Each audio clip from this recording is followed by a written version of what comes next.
Kermit the Frog was wrong. It is easy being green. This is the Outside Gate with Steve Hall on the L4 Media Network, talking US Moto and anywhere the conversation goes. On the line today, we have Northern California's second most sexiest man. From Main Event Moto and DCMX Tools, it's Dan Colvin. How are you, dude? Yo, Aussie Steve. Let me guess. The number one most sexy man in California. I would actually even say America. Producer Joe? Yeah. Well, it's pretty hard to compete. I know. You can't be the sexiest man when you got Joe living in the neighborhood. Hey, it's I know. yeah. This you Cool. nobody could compete with that. I know. He's So such a yeah, strapping young man. Isn't it that's crazy it. too how nobody has really seen Joe except for a select number of moto heads. Yeah, 5'11", seen Joe, yeah, and that's about it, man. That's Think about it, man. That's a pretty amazing feat. We've been doing the show for oh God, 8 years now, something like that. yeah. And Longer. It'd be longer, I think. Yeah, it might be longer, but we still have never shown Joe's face on yeah. Main Event Moto. It's awesome. I think most people couldn't handle that level of handsomeness. Most people probably couldn't cope with it. It'd be too I much for them. I agree. I agree. Yeah. So we're probably actually keeping people safe, keeping people Totally. safe. Totally. So if anyone doesn't know what we're talking about, so if you are watching my show and you're not watching Main Event, well, have a good look at yourself and go and get involved with Main Event Moto, because that's the greatest podcast in the world. So yeah, get around it. So a bit about Dan. So obviously Dan is one of the guys that runs Main Event Moto, if you don't already know, and he is also has a business called DCMX Tools, which I know supplies a lot of the tools for the pro teams in the pits. Do you want to just tell us a bit about that for a start, Dan?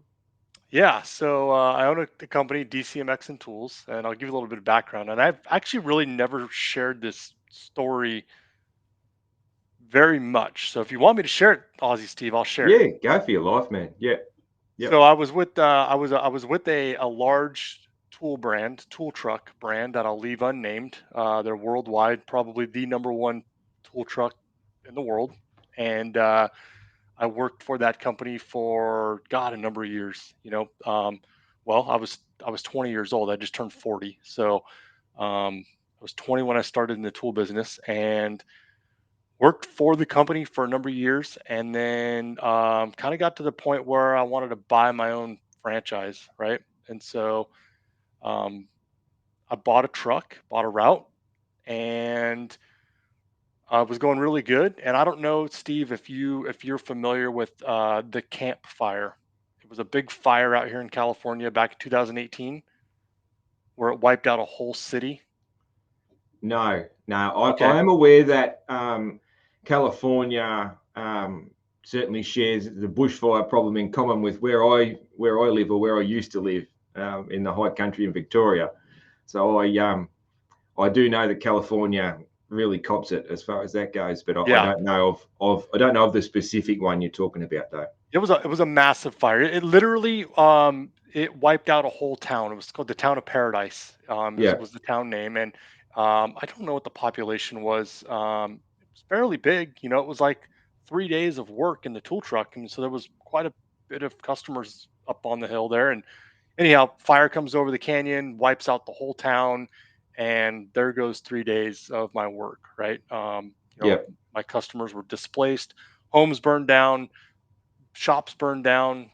In fact, I think I had 46 shops up there, and 44 of the 46 burned to the ground. yeah, Pretty devastating. So when that happened, obviously I was not working a lot, and kind of started to get into more of the moto tools and stuff. Because I was trying to just survive, honestly, right? yeah, I ended up buying another route in down in Northern California. Bought another route and was there for another couple years, things were going really good. 2020 comes around and COVID hits us, right? And so world shuts down, all these dealerships shut down, lay off all their employees because they have no work. And here I am again in this terrible situation. I mean, two events, Steve, that I mean probably will never could be repeated in my life, anyways, right? Yeah, And yeah, so when the COVID happened, I was like, man, I there's so many unknowns, right? And so I'm like, I got to do something, right? I got to do something to survive. So moto is my passion, and it's I've been riding since I was 3 years old. It's what I do, it's what I love, and I've got a lot of connections in the industry through Main Event Moto, in the tool industry as well. And so I was kind of starting to do stuff, like have some ideas, and hadn't even set up a website yet. And so one day, man, I don't even think I've ever shared this really. So one day, I'm at home and I'm scrolling through Instagram, and I come upon Ryan Villapoto. Now, Ryan Villapoto, you guys can't see in front of me, but I've got a jersey and a Villapoto poster. Like he's my guy. Like I'm a Villapoto fan through everything. And so I scroll through Instagram. I see that he puts a post up and he's like, "Hey, I'm looking for a toolbox for my van." And so I'm like, "Oh shit, I could get him a toolbox, And so I reached out to him on Instagram and I'm like, "Hey Ryan, my name's Dan. I'm with DCMX Tools. Um, I can get you a box." And he responded back. And you know how it is, Steve. Like he's one of my heroes, and he yeah. responds back, and I'm like, "Holy shit!" Ryan Villapoto responded back to me.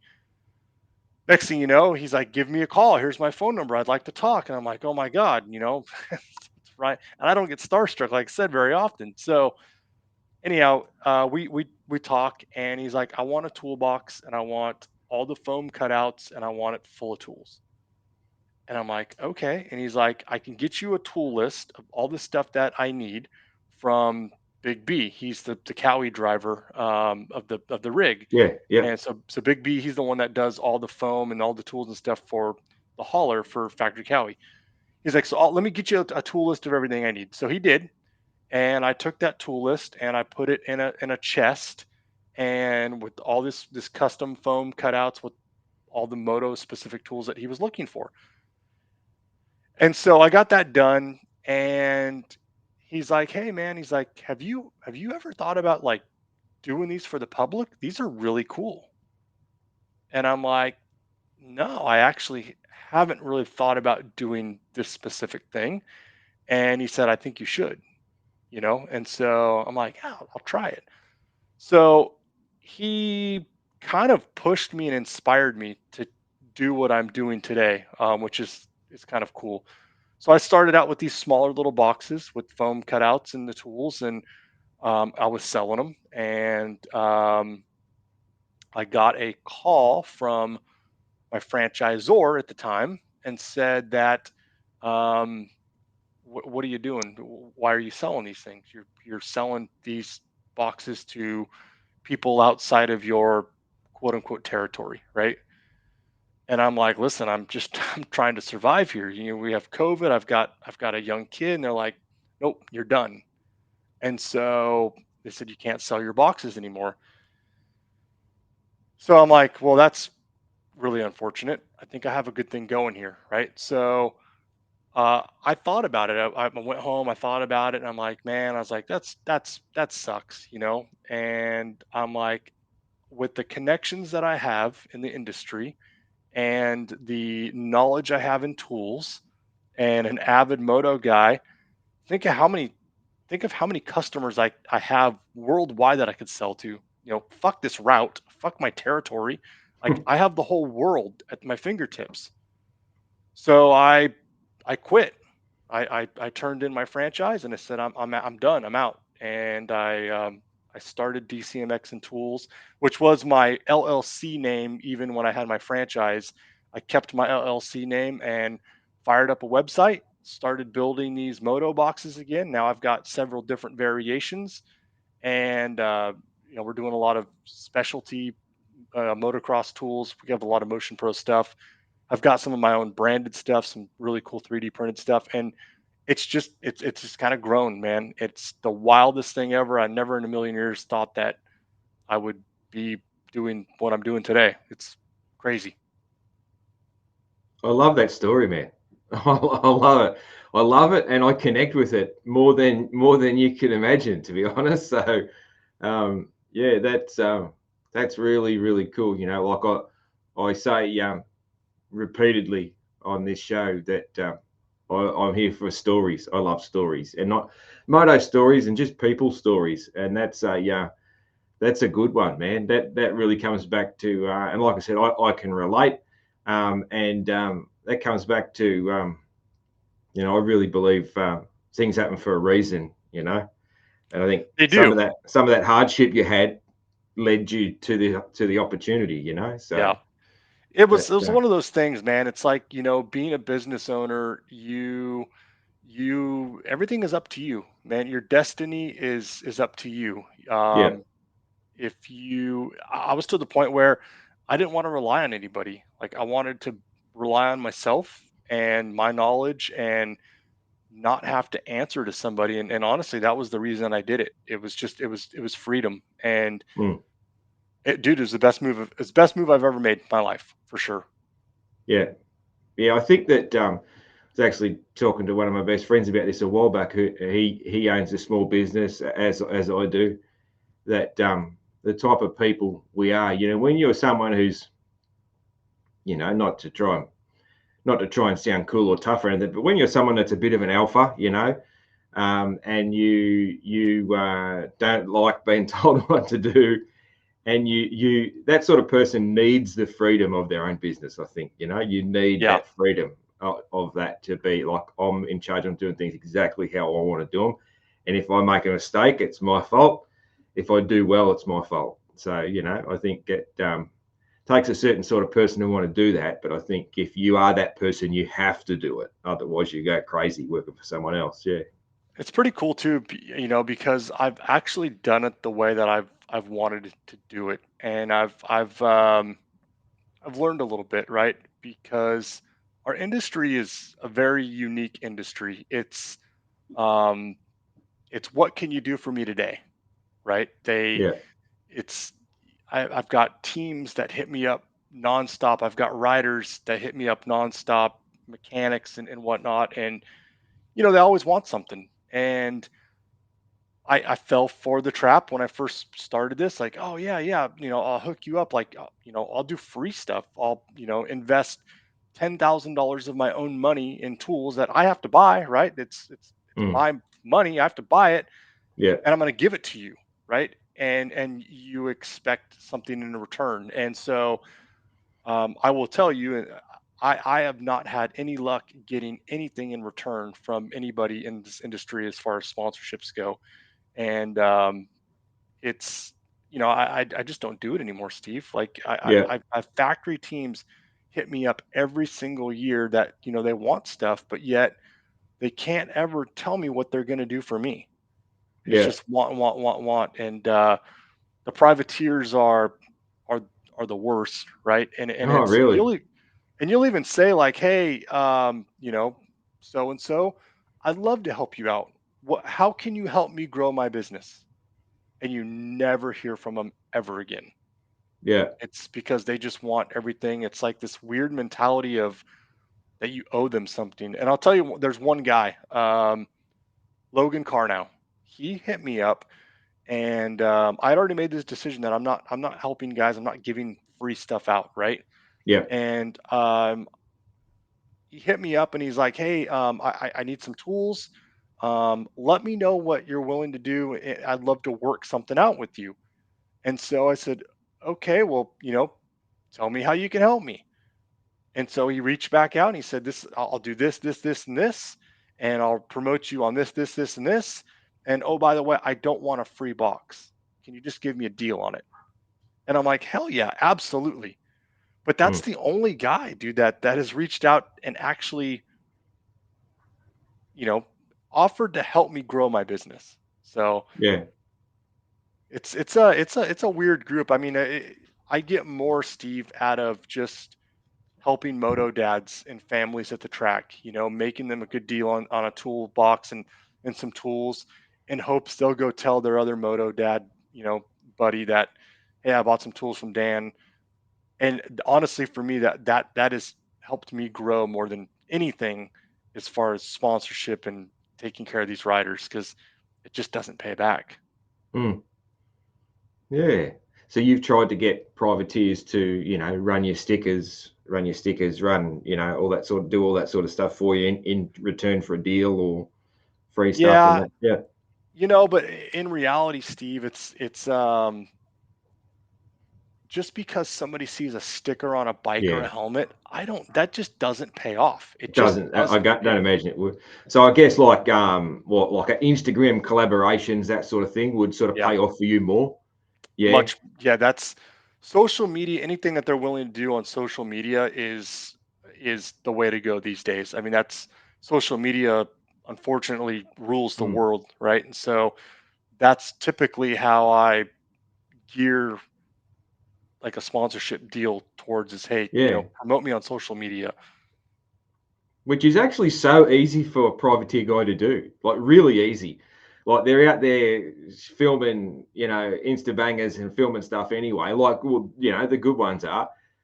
How easy is it for them to do a vid riding off the truck, skidding up to their van, jumping off, opening your toolbox and grabbing out a T handle, and just like I got the video playing in my head right now, how easy it would be for them to make that and share that all. It's like 10 minutes work. It's Um, not rocket science. All it yeah, is yeah, a little bit of effort, and yeah, it's the mindset. It's the yeah, mindset of helping somebody and helping somebody grow with the sponsorship that they're giving you. And yeah, I'm telling you, man, these guys got to get out of that mindset when yeah. they're Well, asking for it sponsorship. makes a lot of sense now that I'm just thinking about it. Like, if you think about the way Carnell went about getting the OnlyFans sponsorship when he got shafted, what's that, like 2.5 years ago now? Um, that shows he has a mindset for marketing in within, Yeah, Whereas I guess a lot of these, the dads are focused on the kids focused on the riding and getting faster, and they don't have that marketing mind, I guess. They probably yeah. don't even think about what they can do for you. It wouldn't even be registering, I guess, for a lot of these guys. Um, but you certainly see, that's the Carnow's ability to do what he did is the only reason he's still around. He'd be working as a carpenter or something if he didn't have that mindset right now, because Yeah. he was screwed.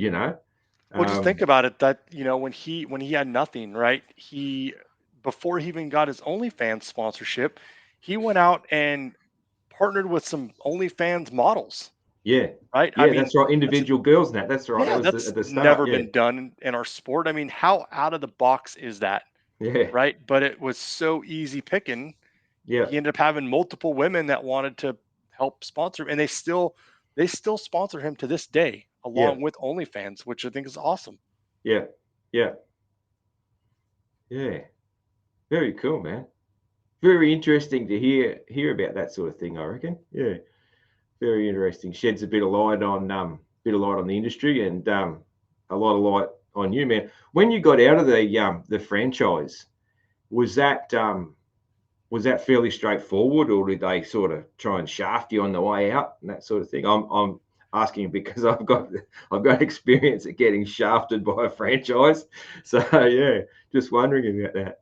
You don't have to say if you don't want to; it doesn't matter. I would rather not. Yeah, that's all right.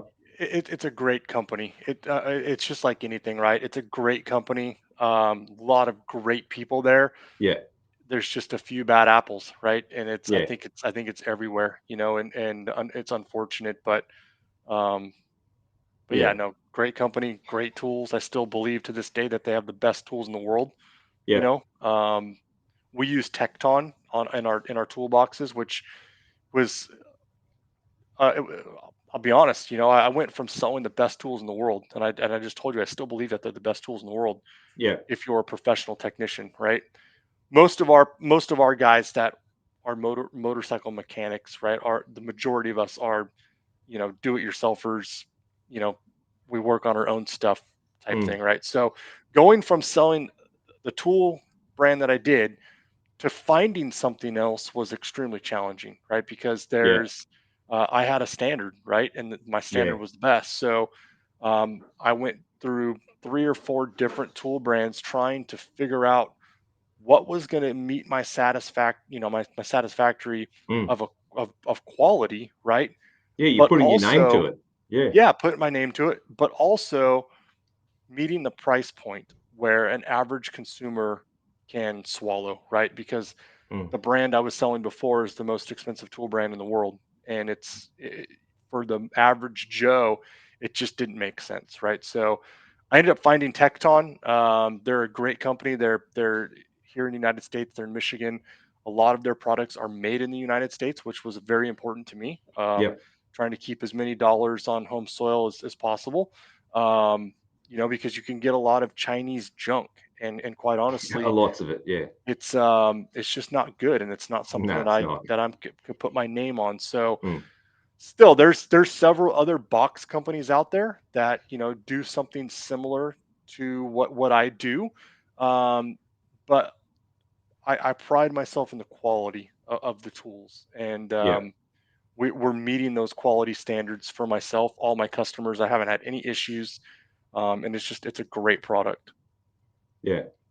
Were you always interested in tools? Like when you before you worked for a tool company, was that like an interest? Did you sort of love getting in the garage and tinkering and using tools? Oh yeah, funny story. I was really big into like quad racing. As funny as that sounds, Yeah, like yeah. drag quads. We used to like do drag racing in the Oh, dunes, like yeah. Yeah, 250Rs and Banshees and stuff like that. And I would build them from the ground up. We had some just gnarly drag machines back in yeah, the day. But yeah, I mean, I raced BMX when I was young. I've always kind of ridden dirt bikes, but I raced BMX. Always used to build my own bicycles. I had to go buy the frame from the shop and the cranks and everything, and just build everything myself. I don't know if you know what a GoPed is. You know what a GoPed is, Steve? no, It's not the no. like it's like a skateboard looking thing with a weed whacker motor on the back, and it's got the little pole with the Oh, handlebars. yeah, okay, yeah. I've seen people like I don't know that by that name, but I've seen a lot of like custom builds and that Yeah. sort of thing of So those. Yeah, that was my first job ever. I was a GoPed mechanic at a shop, and that's what I did as I just did repairs on those things. So I was a yeah, small engine wizard. And then it kind of grew. I was always into tools, and I always like to you know, uh, when you go like the NASCAR races and stuff, you go to like some of these car races and you see their pit wagons opened up with all the mm, tools, and that just always really interested me. it is, isn't it? Yeah, So, yeah. Have you ever seen one thing that you get at especially at like a big Aussie motorsport event? You'll get people they'll have like that GoPed, but it will actually be a cooler, like we call them an esky. It'll actually be a cooler on wheels with a motor and oh a yeah, seat on top of it. So they'll ride around on that, and they pull up and they got the drinks underneath and all that sort of thing. Yeah, you get those things some are badass. at our V8 supercar events. You get some really cool ones. Like they'll go to crazy. They'll paint it in the like their favorite car, like favorite driver's car, you'll get like this Red Bull thing or this Shell thing or whatever and all that sort of thing, and they'll be buzzing around. That's It's awesome. it is. I love stuff like that. Love it. Super cool. Yeah, yeah. The did you sort of what were you like when you were working on those things? You were using your dad's tools and losing his 10 mil socket and all that sort of usual stuff. I feel so bad for my dad because he never had tools. Like because I had them all. I had all of his tools. I would Yeah, lose them, of course. I'd take them to the track or the dunes, and yeah, they're gone. And um, it's kind of sad. But one, my dad's older. in his mid 60s now. Not the healthiest man in the world, Yeah. Um, but by the time I was old enough where I could afford to buy my dad, his own tools and kind of replace the stuff that I lost Paying back. Yeah. all the years, he just wasn't in the shape to use them, So Yeah. that was kind of crappy, but I did pay him back. He does have a nice tool set, so Yeah. he just doesn't use them. Yeah. Yeah. I was. It's funny because now I'm come from being a mechanic when I was older. I was learned or forced to become a very, very tidy and very neat. So I'm pedantic with that sort of stuff now. Yeah, I'm crazy with my tools are old, but everything's got to be, everything's got to be neat and perfect. And I can't walk out of the shed or garage, as you guys would say, or shop. I can't walk out of there at the end of the day without everything being clean. No chance. That's what I'm like. But when I was a that's how I kid, am. I was the worst of the worst. I was unbelievably bad. Like oh my god. But like my dad's sort of way of teaching was just figure it out as far as mechanical stuff. He would let me fuck things up and then he would rescue me. But it was Yeah, it was just like it's your bike, you fix it. And then when I butchered something beyond repair, he'd come in and so I was just self-taught butcher, all that sort of thing, and losing tools and tools rolling around on the floor, and just so but what he did was I think it was for my 12th birthday. He took me down to it was actually an auto parts shop plus tools shop plus sort of anything to do with with wheels was this little shop in town, small town, and they had this big tool chest, and it was like about $1,200 at the time, and this is like when I'm 10, so it was big deal. And he said that your next two birthdays and the next two Christmases, and that's yours. And I was like, right, I bring it home. So that was yeah, that was it. And I still have that and nearly all the tools, you know. really, Yeah, today, plus a lot of that's other stuff. awesome. But yeah, it was a King Chrome tool chest. King Chrome was sort of pretty new at that stage. Like before then, everything in Australia was Sid Chrome before that, which Sid Chrome might even have been an Australian brand, I think, Is originally. that maybe like the Craftsman of Australia? Um, Not sure. King Chrome is like a quality trade level brand, but Okay.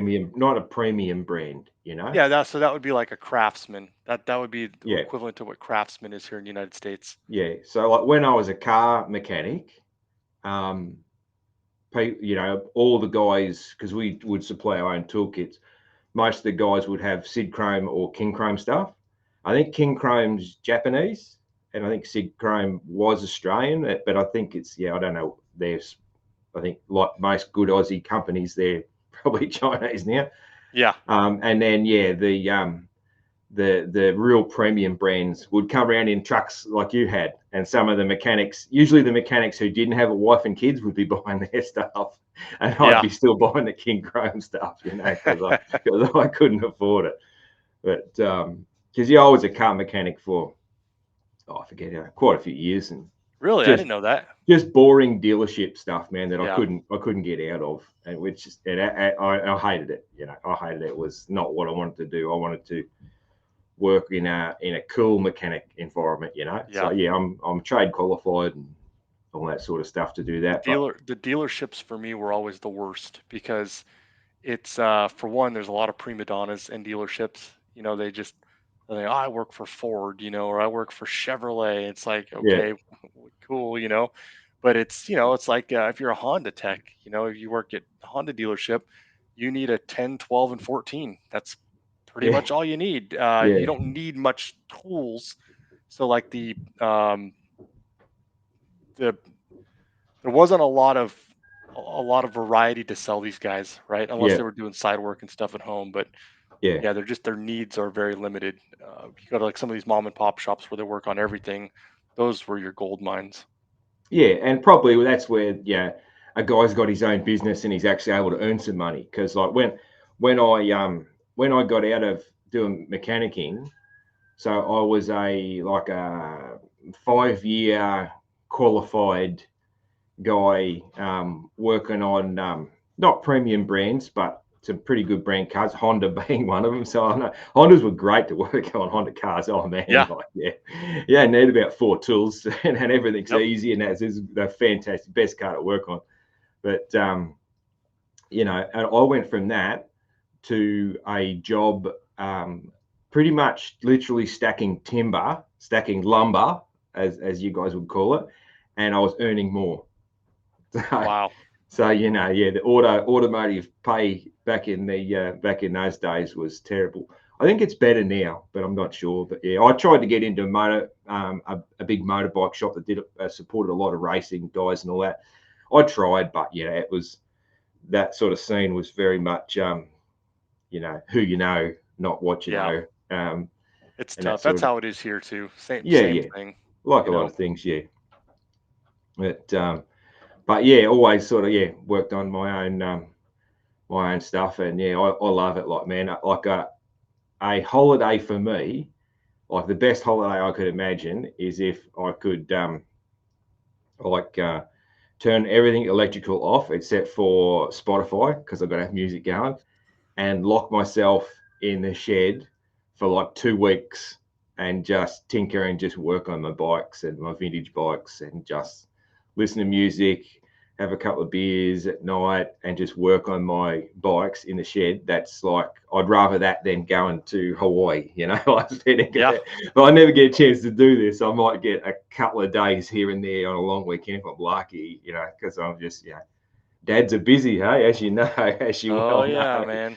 Oh yeah. Dads are busy, and running your own business and all that. But we wouldn't have it any other way, though. Hey, man. No, no, it's that's the life right there, man. That's the life. Yeah. That's the thing about working for yourself, man. Like I can't have a huge holiday. I can have sort of a week, or a bit over a week. I can get away with that because my business stops when I'm not there. Yep. But if I want a day off to do something cool, anytime I want, I can do it. So, The flexibility is the nice for flexibility is sure. amazing. Yep. The flexibility is amazing. Especially when you like going to do dirt bike stuff. I need a Totally. Friday, I need a Monday, that sort of thing. You can go and do it. Like I've even at one stage, I try and do like a race a year, and I'll train a bit leading up to it. I keep pretty fit all the time, but I'll like ride a bit more, and Yeah. I'll take a Wednesday off and go riding because I've got a race coming up, and I just want to be I don't be quite as slow as usual, So you get that flexibility. You got your own business, man. Cool. We might Yeah, no. start talk a little bit about season 24, man. It's been good, man. Yeah. Like, what do we know, man? We know a little bit now. Like after like 3 rounds, we knew nothing. We know a little bit now. Hey, like, who do you reckon? Who's your contenders? Who are your contenders right now? Man, Jet's got to be at the top of the Yeah, list for me. yeah, He really is still, even though with some of yeah. the struggles Same that for he's me. had. But Yeah, um, I would say him. I would say Cooper Webb. yeah. Agree. Um, Yeah, I think once we get to these East tracks, that Cooper will shine on some of those yeah, East tracks where things are a little bit tighter. yeah. Um, and man, I'm still feeling kind of Jason Anderson. Maybe I don't know. Oh I yeah, mean, yeah, of course, I'm going to say it because he's a Cowie guy, but yeah, yeah. I really like where he's at right now. He's a little bit down in the points, but he's riding fantastic. Yeah, the And eye test is great, isn't it? The yeah, eye test is great. he's got the speed there. Mm, I would honestly say probably those three. Now, with that yeah, being said, I hate I hate putting Chase Sexton down as the defending champ, but yeah, he's had a little bit of a rough go, but I mean he's right there in points. I know he's got a little injury right now from a practice crash. Yeah. So he could make things interesting for sure. Mm. I think as time goes on, once they get that motorcycle figured out for him, he'll be better off. But the one that's disappointing is Tomac, man. I Yeah. just it's I don't think this is what we all expected. I think deep down in our hearts, we thought that Tomac was going to come out guns a-blazing and really pick up where he left off from last year, but it just hasn't happened yet. Yeah. I'm really sad. That's my emotion about it is I'm sad. I'm sad that we might not see Pete Tomac again. I don't want that to be the case. I Yeah. don't care if he doesn't win the championship. I'd love him to. I'm okay with that. But I want to see Beast Mode. I want to see Pete Tomac again. Some people get really excited about how a guy like Jet or Chase rides, that perfectness. Whereas I've always loved a rider that's a bit of a bulldog. I like the tough guy, the bulldog that's manhandling his bike. It's just a fucking animal out there, Yeah. and which is Tomac epitomizes that, and you can Yep. go back. You can go back, Rick Johnson, Mark Barnett, these sort of guys that were just strong and just could, Mike LaRocco, like Oh these yeah. guys. That's what I love. I'm not sure why. It's just, um, I really appreciate those guys, and they're usually probably guys that have had to really, really work hard.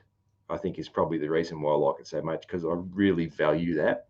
Yeah. Not that the super talented, perfect guys don't work hard, but the guys that don't maybe have that perfect level of skill, they have to compensate it with that Yeah. hard work. Well, it's more Um, noticeable, right? mm, Their riding style is completely different, and it's just more noticeable. When you watch yeah, Jet ride, right, it looks like he's not even going anywhere. He makes it yeah, look so easy. yeah, But yeah, I see what you're saying. It's a bummer, man. I mean, Eli's mm. an all-timer. It's just he's an all-timer, He and is, man. Yeah, unfortunately, he's just dude. He's coming in back into this class off of an injury with the freak yeah, at Lawrence. I mean, yeah, that's what's unfortunate. And even peak Eli Tomac, I yeah. think would have his hands full with Jet. Yeah, yeah, for sure. Yeah, and I mean, and every year things get a bit faster and a bit better too. Things just keep getting a little better. Um, I think him having a family honestly has a little bit something to do with it. it Um, would for sure. Yeah, I mean, if you think about it, Steve, like when you had kids, I had kid, my daughter, just things change, man. Your yeah, it mindset does. changes, and I can't imagine. I only have one, so but I think he's got three now. 3 now, I think. Yeah, You yeah, know, you've got a small family, and you've got mouths to feed, and mm, that's got to be in the back of your mind, right? When you're out there risking your health and your life every Saturday yeah, night, yeah, you want to make sure that you are there Sunday morning to wake up with your kids. So yeah. I would think that certainly has to play some role I think on it these has to, riders. even if it's not a conscious thought, like subconsciously. You know, when that little one arrives, your world's not all about you anymore. Right. Everything changes, and Yep. you can't explain that unless you are a parent. But yeah, or a good parent, because unfortunately there's some assholes that don't feel like that, who aren't a Yeah. good parent. But for a good parent, which most are, yeah, everything changes. So you have to do lots of things different. And But if you like think about it, you look like a guy like Justin Barsha, same yeah, thing, right? It seems like mm, when all of these guys are starting to have families, something changes. Even Jason Anderson, yeah. Well, Jason last even said last it. year. He even Yeah. said it. Yeah, yeah, So I don't know, man. I got Aaron Plessinger though. He's got a family and he's just absolutely yeah. I sending it. So know. maybe Yeah, I maybe there's know. nothing to that, but I don't know. Yeah, I think there is though. I think AP's a different story though. I think he's just maybe finally found himself in a good place on that 450. I think that's just taken him a while to get to that good place. Yeah, he's Um, never been at the top, right? I would Not consider really. AP No. at the top right now. Like Yeah. he's one of the He's one of the guys, man. He guys. had the red plate Yes. for 2 rounds. Yeah. He's never been there. Eli Tomac has been there Yeah. multiple years. I mean, pretty much his whole career, right? So, Yeah. um, I just think something changed, you know? Yeah. Yeah. It's a sad one, man. But yeah, like I agree. I agree with Webby and Jet. I do put Chase in that mix.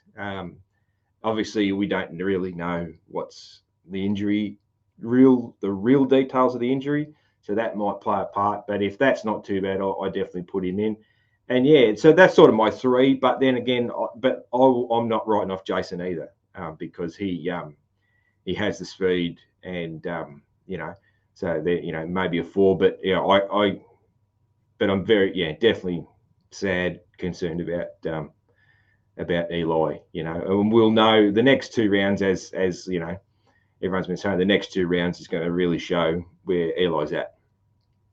Daytona Yeah, for me is the yeah, that's the tell all. If yeah, if if Eli comes out and wins Daytona, I'll be like, okay, yeah, I mean, Ricky always said, right, the championship starts at yeah, Daytona. yeah, So he could still somehow, some way, maybe find a way to get this thing done, right? yeah, Um, but if Eli goes out and listen, if Eli's off the podium, I think yeah. That, that's gonna tell us all we need, yeah, right? yeah, yeah. I think at Daytona, with how dominant he's been there, it's either got to be a win or a fighting for the win. Yeah. Like say if he was fighting Jet for the win and Jet beat him, like that, I would still be like, yes, we still got Eli. But if he's like a distant third and even still gets a podium, but it's like a distant third, then I'm Yep. like, okay, this is where we're at. It's a farewell tour, and he's awesome, and we love him, and that's where it's at. Yeah. So um, yeah, yeah, yeah, awesome. Like, what's your favorite Eli moment? I've got two. Like, no, I'm not sort of talking about clinching a championship or whatever, but just some wicked, just insane on track things. I mean, the one that comes to mind is Tomac at Hangtown when he beat the field by a minute and a half. I mean, that was absolutely, I was there that day, and Yeah, dude, it was mind blowing. It was like it you was. could Yeah, feel the ground move when he went by. I mean, he yeah, was going that fast. yeah, Um, I would have to say that that's probably my standout Eli Tomac moment. But yeah, um, one thing that I feel terrible for Eli was probably one of his most memorable moments for sure is winning that his first 450 title in Salt Lake City during yeah, COVID.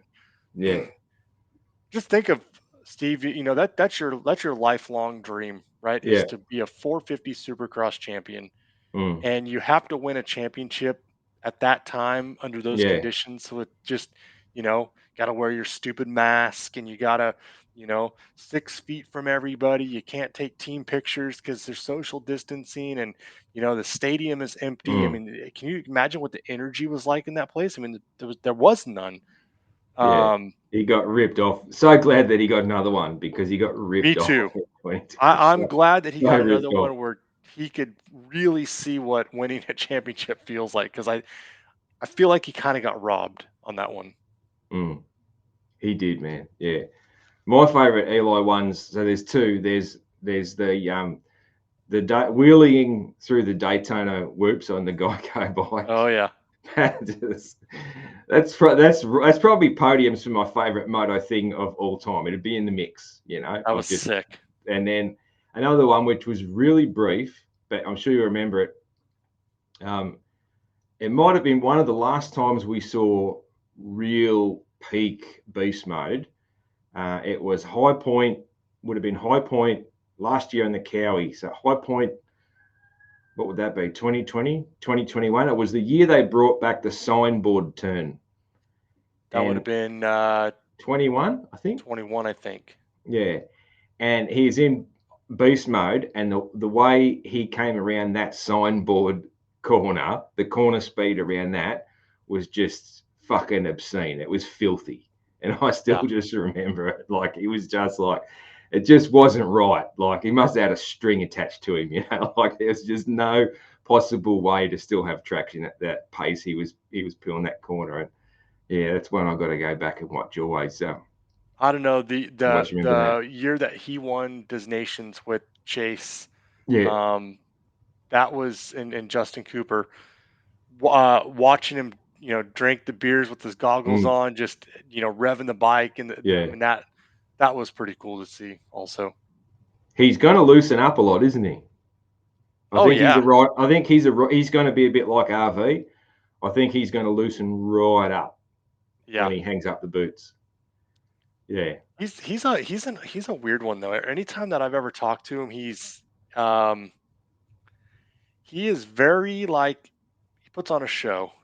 Like, Yeah. when he's in front of the camera or he's talking to you, like doing an interview, he's it's like a show. When the camera is off, he's a completely he's kind of a I hate saying this, dude, but he's kind of a jerk. Like, I interviewed him in Anaheim Yeah.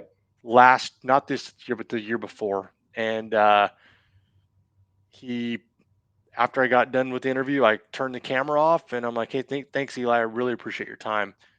And didn't even say thank you, fuck you, nothing. Just Yeah. turned around and walked Mm, away. I'm like, that was kind of weird, you know? yeah. I think. But Yeah.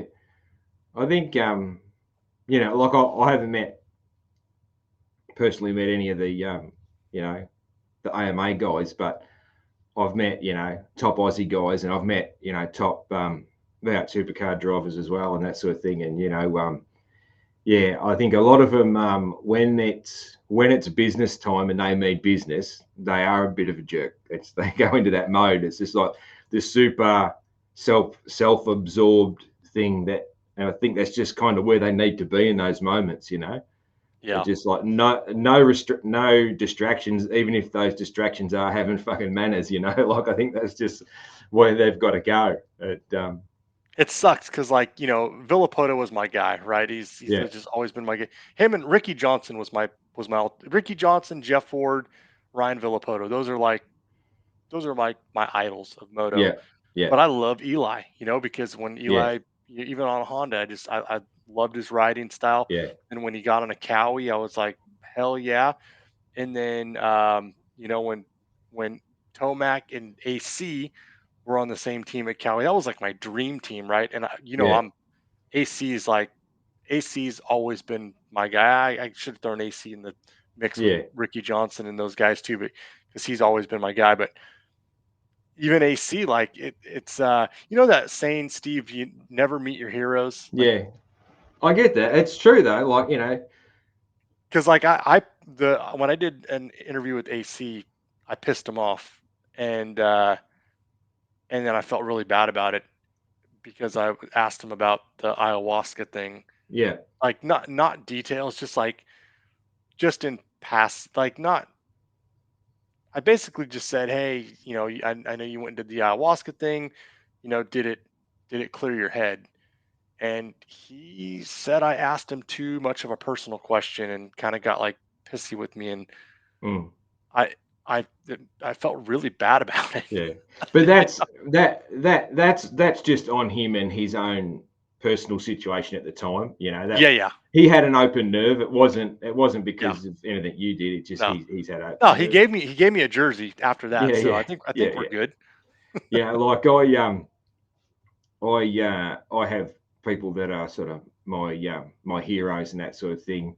Um, but then I also have people who I would love to have on this show to talk to, and they're two different lists because some of my all-time heroes and that sort of thing, um, they aren't necessarily the people that I would like to have a conversation with. I'd like to get a Yeah, photo with them or a jersey, but like it's quite a different list of people. It's more like, who would I just love to talk to? It is a different thing, and most of them are like, yeah, really friendly people because that I'm a friendly person. I like friendly people, but I still have some heroes, on track heroes, that aren't probably the friendliest people. But Who, I who's love your them. on who's your on track heroes, Steve? Rick Johnson is it, like Yeah. for me. And from a kid, absolutely Rick Johnson. Then it's sort of MC after that. So they're sort of the two, for sure. And I at the moment I try not to claim anybody because every single person I say is my favourite rider gets injured. So I'm not even going to say. But so like here's the people that I've said of my guy over the last sort of 10 years. AC, J Mart. Who else? Like it's like a list. Kenny. It's like a list of people that just getting like career injuries. So I'm not saying who's my favorite guy anymore. And it's terrible. But I honestly I really just like everyone. Yeah. My favorite guys that are out there at the moment. Just I like AP. Everyone loves AP. Everybody. I still love AC. I still love J Mart. So why J Mart is because the very first time I was able to get bootlegs of the Nationals was the year his first year winning on the 250. Oh, is that right? Yeah, which was I think 13 or 14. Yeah. 14, I think. And because previous to that, we couldn't watch current Nationals at all. And that was still bootleg versions. It's only like 3 years or something that we've actually been able to get properly a package to watch the Nationals without having to get a dodgy stream from. I had this dodgy guy from dodgy South American guy that used to stream it. And every year I'd have to find him again because he Yeah. kept changing his name, but he did a Hide good from the job at streaming. feds. Yeah, because he'd get shut down, so he'd keep changing the name and all that sort of thing. And you wouldn't get much of the broadcast. You'd just get like just the motos. You get the 4 motos, and then it'd disappear within a couple of days. Yeah.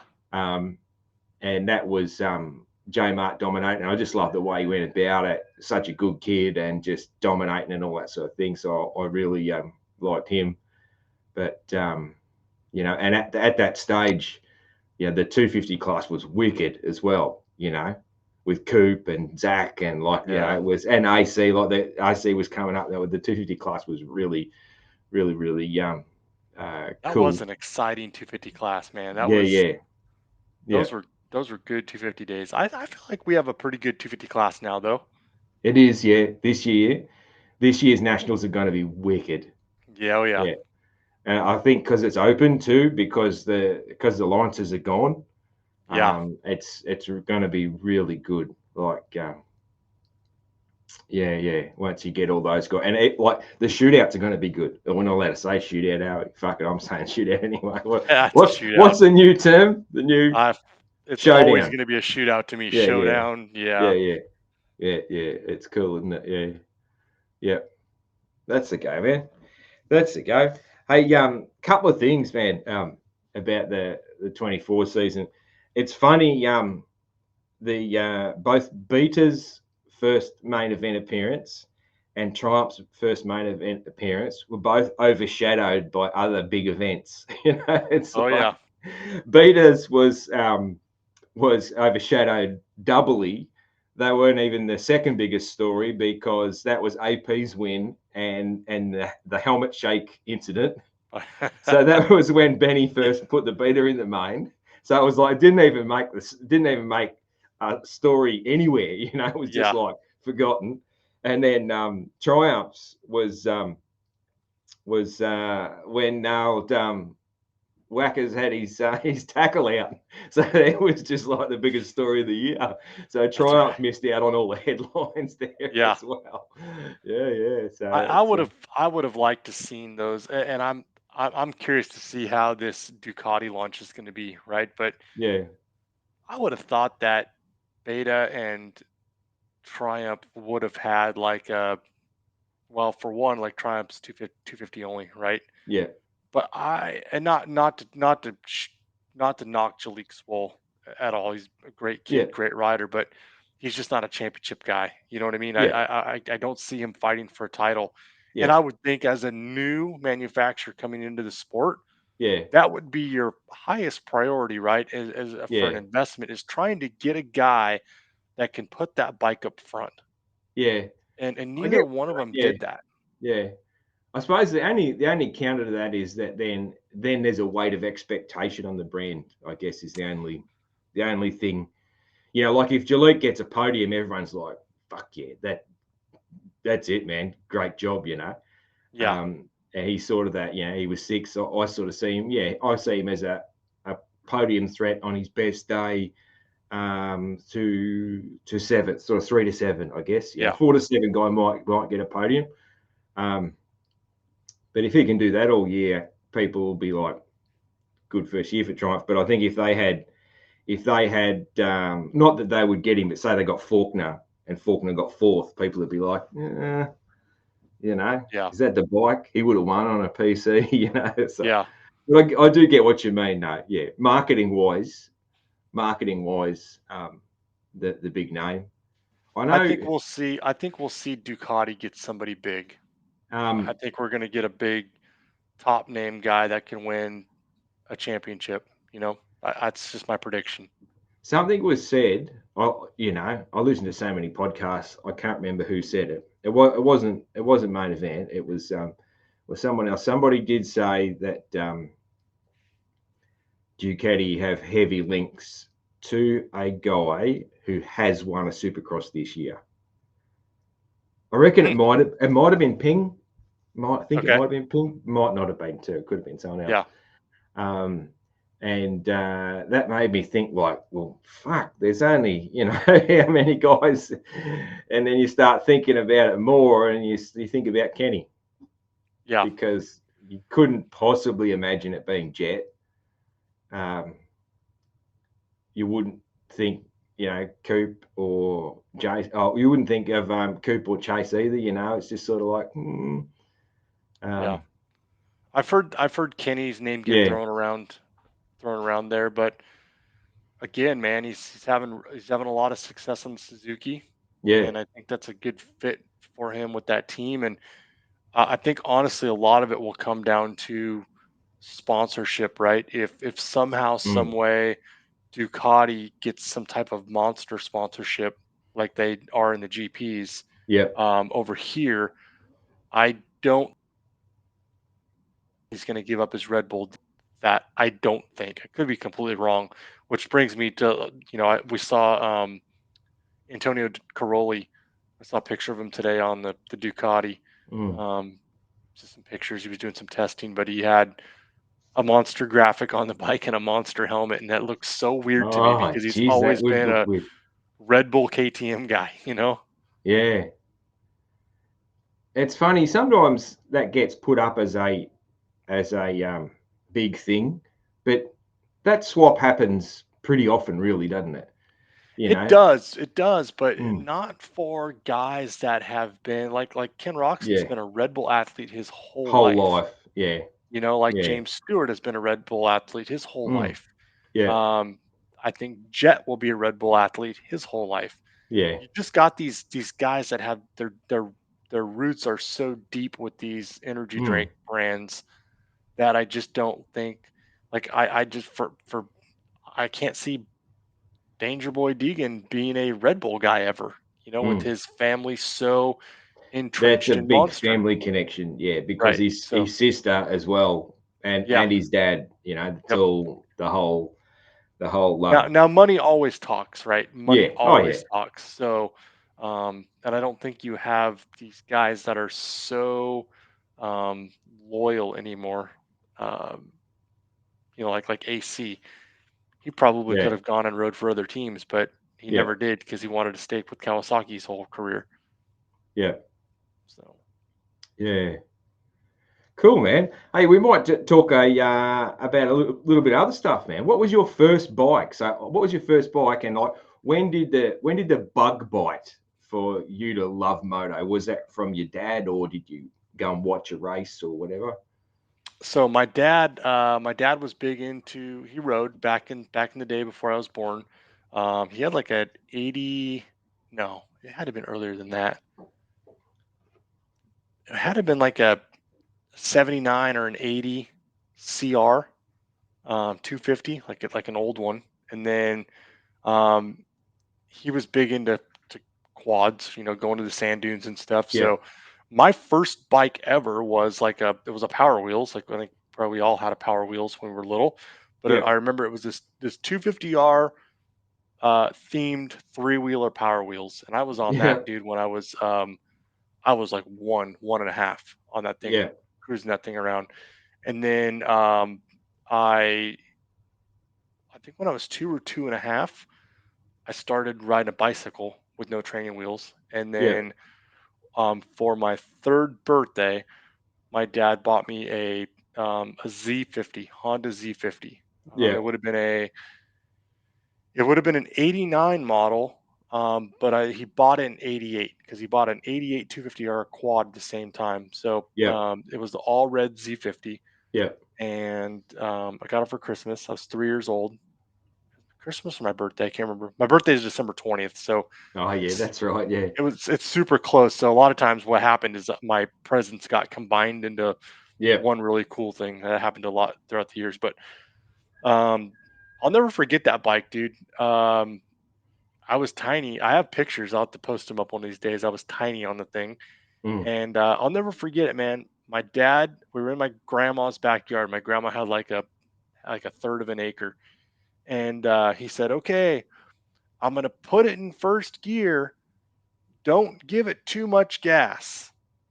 Those exact words, and I was 3, dude, and I still remember those exact words today. Yeah. What did I do, Steve?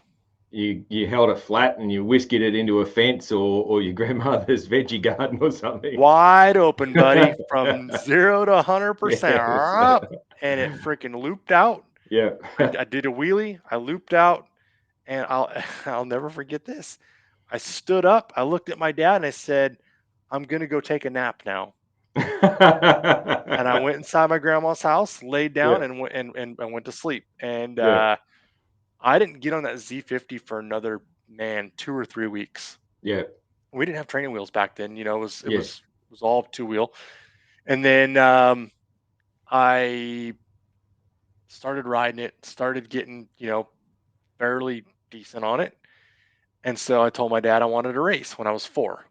And Yeah. so we have this track out here called Sacramento Raceway. It's actually not here. They just closed it this year. It's been open for God 50 years, 50, 60 years, maybe longer than that. It was an old drag strip, where they used to Yeah. have races, and then they had a motocross track, on the facility, and a little um, dirt track for the little midget cars. And so I was 4, and I decided I want to race. So I started at Sac Raceway. That's like everybody in Northern California, Steve, starts at Sac Raceway. And Yeah. so, but I would go, and the Z50 is more like a trail bike, right? It's kind of big and heavy Yeah. compared to like a PW50, right? Yeah. I tried to ride the Z50, it just wasn't happening. So my dad bought me, he sold that, bought me a PW50, Yeah. and I remember, man, I used to get hole shots, and I would get the hole shot, and I would stop like in the second turn, and I would wave all my friends by. I just because I didn't want to leave them behind. So I didn't have Yeah. a lot of competition in my blood at the time. Yeah. So my racing career as a young kid didn't last that long, and I had to. It's funny because um, I always remembered that there was this kid named Daniel that I raced against, and I never knew any more than that. There's this kid named Danny who's pretty good. Well, years later, right? It you know who it was, right? Oh, right. A fair income. Oh, okay. Yeah. It was DB. It Yeah. was Yeah. DB. So DB and I used to race together back in the day, and then he of course he went on to win you know the the world minis, and Yeah. race for Geico Honda. But yeah, it's kind of a small world. Yeah, man. Moto is a small world, man, isn't it? Like in Totally is. general, it's a really small world. It's amazing the people that you just run into in a different, a different state or different country at times, I guess too. Like it's just like, everybody knows someone, and yeah, it's a It's funny thing. interesting because our sport is so unique because you can go buy a dirt bike, right? You can go buy a dirt Mm, bike and you can go ride and you can feel what those guys yes. feel on Saturday night when they're racing Supercross, right? Yep. Well, the majority of us can't go buy a NASCAR. We can't go No. buy a top fuel There's dragster. We can't, there's you no know, other motorsport I think that where um, you can experience that. You're experiencing it much slower, of course, but yeah, you can do it. Like I could take my bike and go to ride a Supercross track very slowly, like today if I wanted to. yeah. And you can take your road car to a track day or something and drive around all that, but it's not even slightly close to being in a race car. Like it's No, it's because not shit, it's not even the same thing. you It's could go yeah. to Glen Helen on a Thursday and ride with every single factory rider Yeah, that's on a right. Thursday.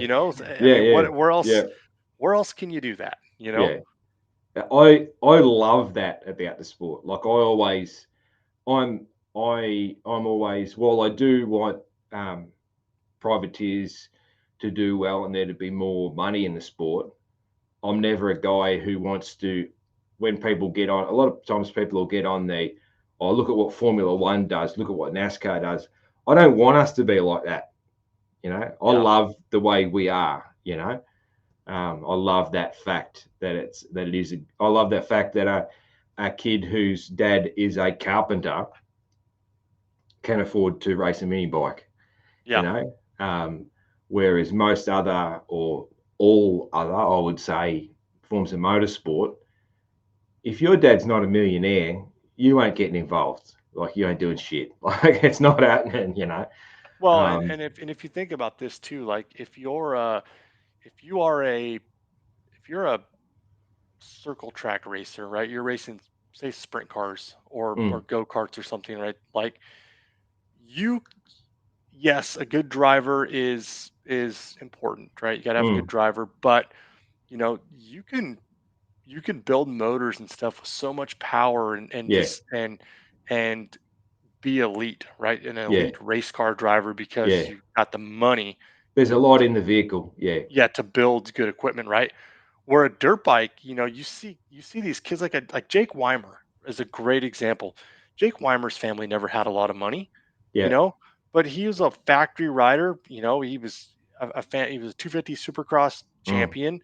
Um, because you need to have 90% of it's skill. You got to have yeah. the skill. Yeah. And I think that that's what's special about our sport is you can't just go buy the It best. is. Yeah. You and I could go buy factory motorcycles with a kit suspension and Yeah. be probably slower than we would on a bone stock bike. Yeah. Yeah. Um, You and me could take 40 grand to Mitch Payton and get a pro circuit bike probably, and or, it or wouldn't very, mean very shit for close us. to. Yep. And, like, so you can do it. Yeah. We're It's, not going any faster. that's what I love. Like, I get a bee in my bonnet about that too, because I've seen like growing up, dad raced cars, and I did a little bit too, but he was involved in really grassroots of car racing in Australia, like really grassroots. Like people didn't have money, like the car towing the race car would be a pile of shit because they were pouring all their money into the race car. Yeah. Their race car would be fast, and they'd be towing it with a rusty trailer behind a rusty Valiant. Yeah. And that's it. Like all their money was going into the race car, and it's really grassroots of the sport. And then between sort of over where he stopped driving and then I drove for a little while, a lot of guys with a lot of money got into the sport and just pushed everyone out who wasn't rich, basically, Yeah. and now that type of racing he does, yeah, like every single person who lines up is probably a millionaire, Yeah. So, you know, and I have a distinct memory from those days where I was competing against a kid, and actually the kid was a great guy, but his grandfather was one of the richest guys in Melbourne, and this kid had a small like truck set up and two mechanics that his grandfather paid to go to the races with him, and I had like a rusty trailer, and me and my dad and we had this secondhand army tent that we pitted out of, right? Oh, And me and him were really close on the track. We were very competitive, and we got yeah. on great. He was a good dude, and I remember his car was beautiful. Ours was still nice, but ours was fast. We put the money into performance, you know, Yeah. what the money we had, and Dad was very good at building cars. So his this guy's mechanics. They'd be in a team uniform and everything, you know. They would come talking to me, picking my brains and picking Dad's brains about the car all the time, every race. And you wouldn't tell them much, you know, because you knew what they were up to Oh, yeah. and that sort of thing. And I distinctly remember one of these guys, he came up to me and he's talking to me and he's like all over me like he's my best mate, trying to get information and that sort of thing. And he said, "Oh, we'll see you at the next one." And I said, "Oh, dude, we can't afford to go to the next race. I'm going to have to skip the next one." And the look this guy gave me, the way he looked down his rich fucking nose at me, he just changed.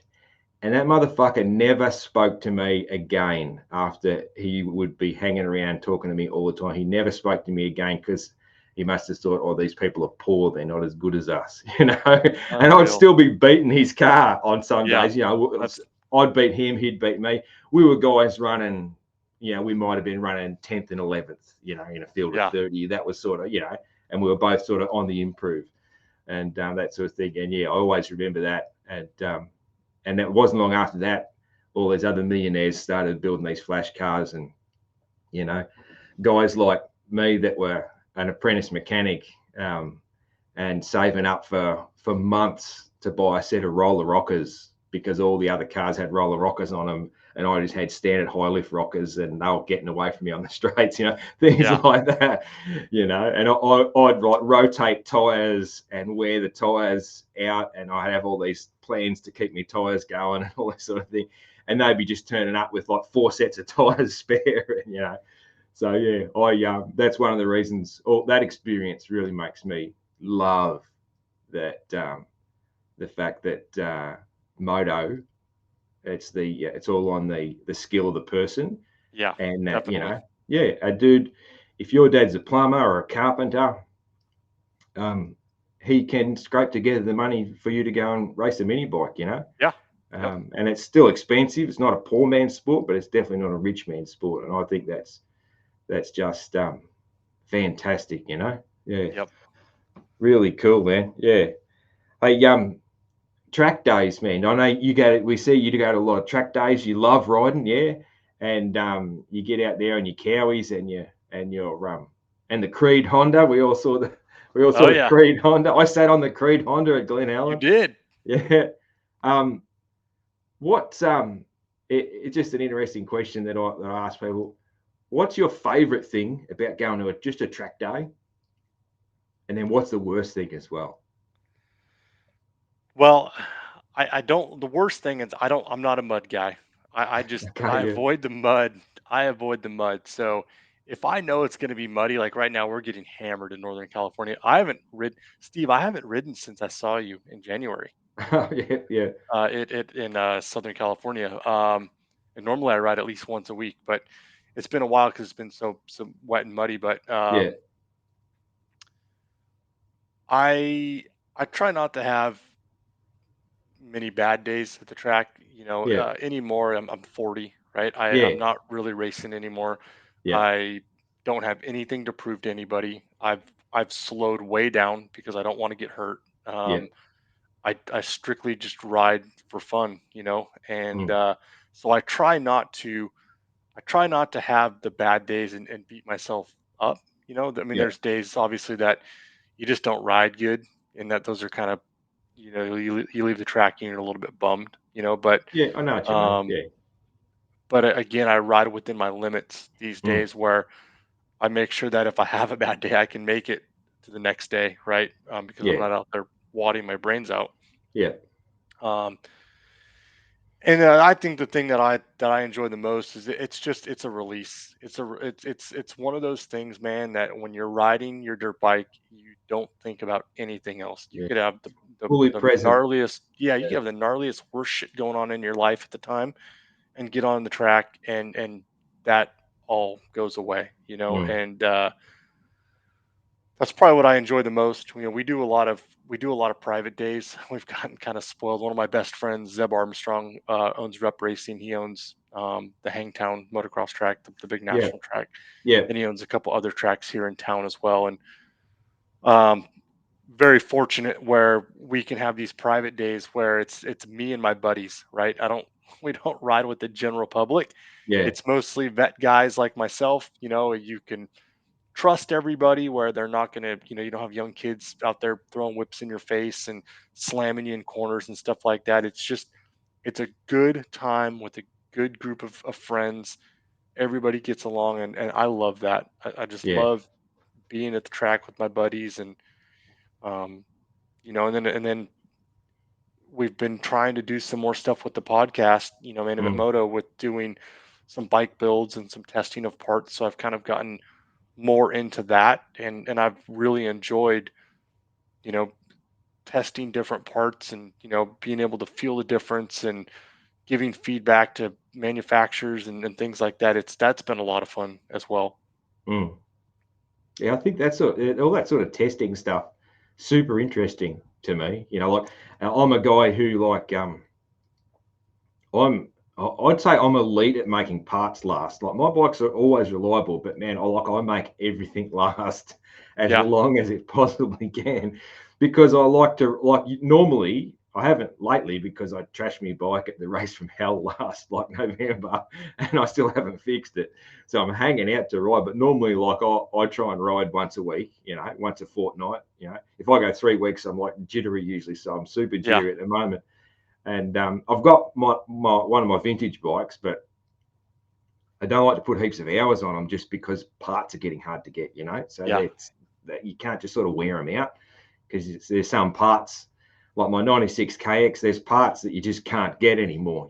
So right. like power valve parts and that sort of thing. So you don't want to wear that out. But like I'll make parts last, but I find it really interesting all the same.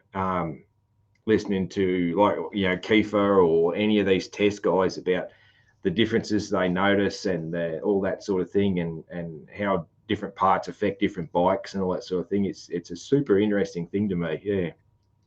So Yeah, it is, and one of the things that I've tried to do, and I love Kiefer. I love Kiefer. I love everything Kiefer does, but there is the majority of us, right? The majority of us riders. Kiefer is an incredible rider. I mean, yeah. Oh shit. Yeah. he is an incredible rider, and Yeah. he is extremely fast for his age, Mm. and he's extremely fast for even up Any against age. young guys. Yeah, I mean, Yeah. look at Well, I him and mean, Aiden. he's battled Mike Brown, Yeah, and Mike Brown's over at Triumph. Nearly keeping up with the kids racing in the 250 yeah. class. So there you You know, go. so That's it. Yeah. so I've had to kind of put myself in reality that I'm not Chris Kiefer. I'm not as Yeah. fast as Chris Kiefer. And the things that Chris Kiefer are feeling may not be the same things that I'm feeling, because I'm not going the speed that he's going, right? Yeah. But if you think about it, the majority of us are not Chris Kiefers, Yeah. right? We're average, intermediate, riders, right? Especially as Yeah. vet guys now. And so that's where I've been trying to keep an open mind. I always kind of take what Kiefer says as kind of a baseline, right? And maybe Yeah. try that or start there, but don't end there. And I think that's one of the things that people get so caught up in these days is, well, Kiefer says I got to do this. Well, Kiefer says I got to do that. Well, Motocross Action's telling me I have to do Mm. this. And, I can't touch my clickers because Racer X says I got to be 12 out, Yeah. Everybody needs to get a feel for themselves and what feels the best for them Yeah. instead of taking what these guys say as, you know, gospel, because Yeah. it's usually not, Steve, honestly, Mm. to be quite honest with you. It's not. Sometimes it's a good starting point, but I've found things that I like differently, or for my speed, and then Yeah. I'll ask a buddy like, hey, jump on this, try this, tell me what you think, tell me, this guy's same speed as me, right? Yeah. Tell me what you think. Give me some feedback and see if he's feeling the same things that I'm feeling, and a lot of times that they are, and then you'll say, okay, well, go try this, and maybe it's a Racer X setting, or Dirt Bike TV, or whatever setting, right? Go try this. Oh man, that doesn't feel good. Mm. Well, are you sure? Because Chris Kiefer says it does. No, it doesn't. But so many guys just get locked into what these outlets say to do, and they never try anything else. And Yeah. that's one thing Different I've been. tracks and different speeds and different, different styles, that sort of thing. Yeah, Yeah. but people get just so caught up in Mm. what somebody else says. I'm not taking anything away from Kiefer or any of those Mm. guys. They're all great testers and whatnot. But what I'm saying is, I encourage everybody to turn those clickers. Try Mm. some different air pressure, try different sag, because you might like something different. Yeah. Yeah, I'm guilty of that. I get my suspension done by we're lucky in Victoria here. We've got a really good, real world class suspension mob. Like they set up Dakar rally bikes and things Toby Price has flown one of their techs to Saudi Arabia to set up a Dakar bike before, Oh like wow. the high level guys. And I'm lucky enough I can drop off my stuff at this guy's house and he takes it to the shop for me and things like that. So when I get that back, I just bolt it up. And I don't touch anything, Yeah. no matter what. I'll be scared to touch anything because I figure their knowledge compared to mine. But yeah, I guess sometimes it wouldn't hurt to try a click here and a click there. But Yeah. And I was using like some suspension companies, like Factory Connection and Race Tech, and again, I'm not taking anything away from their. Those are great companies. You know mm, what I mean? And they could get you really close. In some instances, that stuff will be the best stuff you've ever ridden. But I found a local guy to me. His name's Chris Gall, and he he's been doing suspension a long time, mm, but he's cool because he goes to the track with us, and yeah. Oh, that's awesome. Yeah. he'll ride your stuff, and he Yeah. will give you Wow. Yeah. feedback. Or if you don't like something, he can change it, Yeah. very easily without having to box it up and send shit. Steve, you know how much it is to ship suspension now? Yeah. It's expensive. You got to Yeah. take out a damn loan on your house to It's ship and suspension. half the price of what the job will cost. Yeah, Like, so yeah. So, So, yeah. it's I've always now encouraging people to find something, find somebody local that, Mm. that can give you some feedback, or that, can make changes for you if necessary, instead of just getting stuck with something, right? It's the best money you can spend on your bike, isn't it? Good Oh, suspension. 100%. I It's the mean, best money you can spend. Yeah.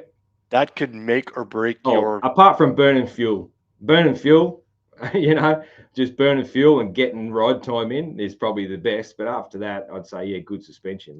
Yeah. And it's also I've said to suspension techs before, with their marketing, they need to lean into the fact that it's not only the bikes are better, the bike's so much safer Yeah. with good suspension, so much safer. You Yep.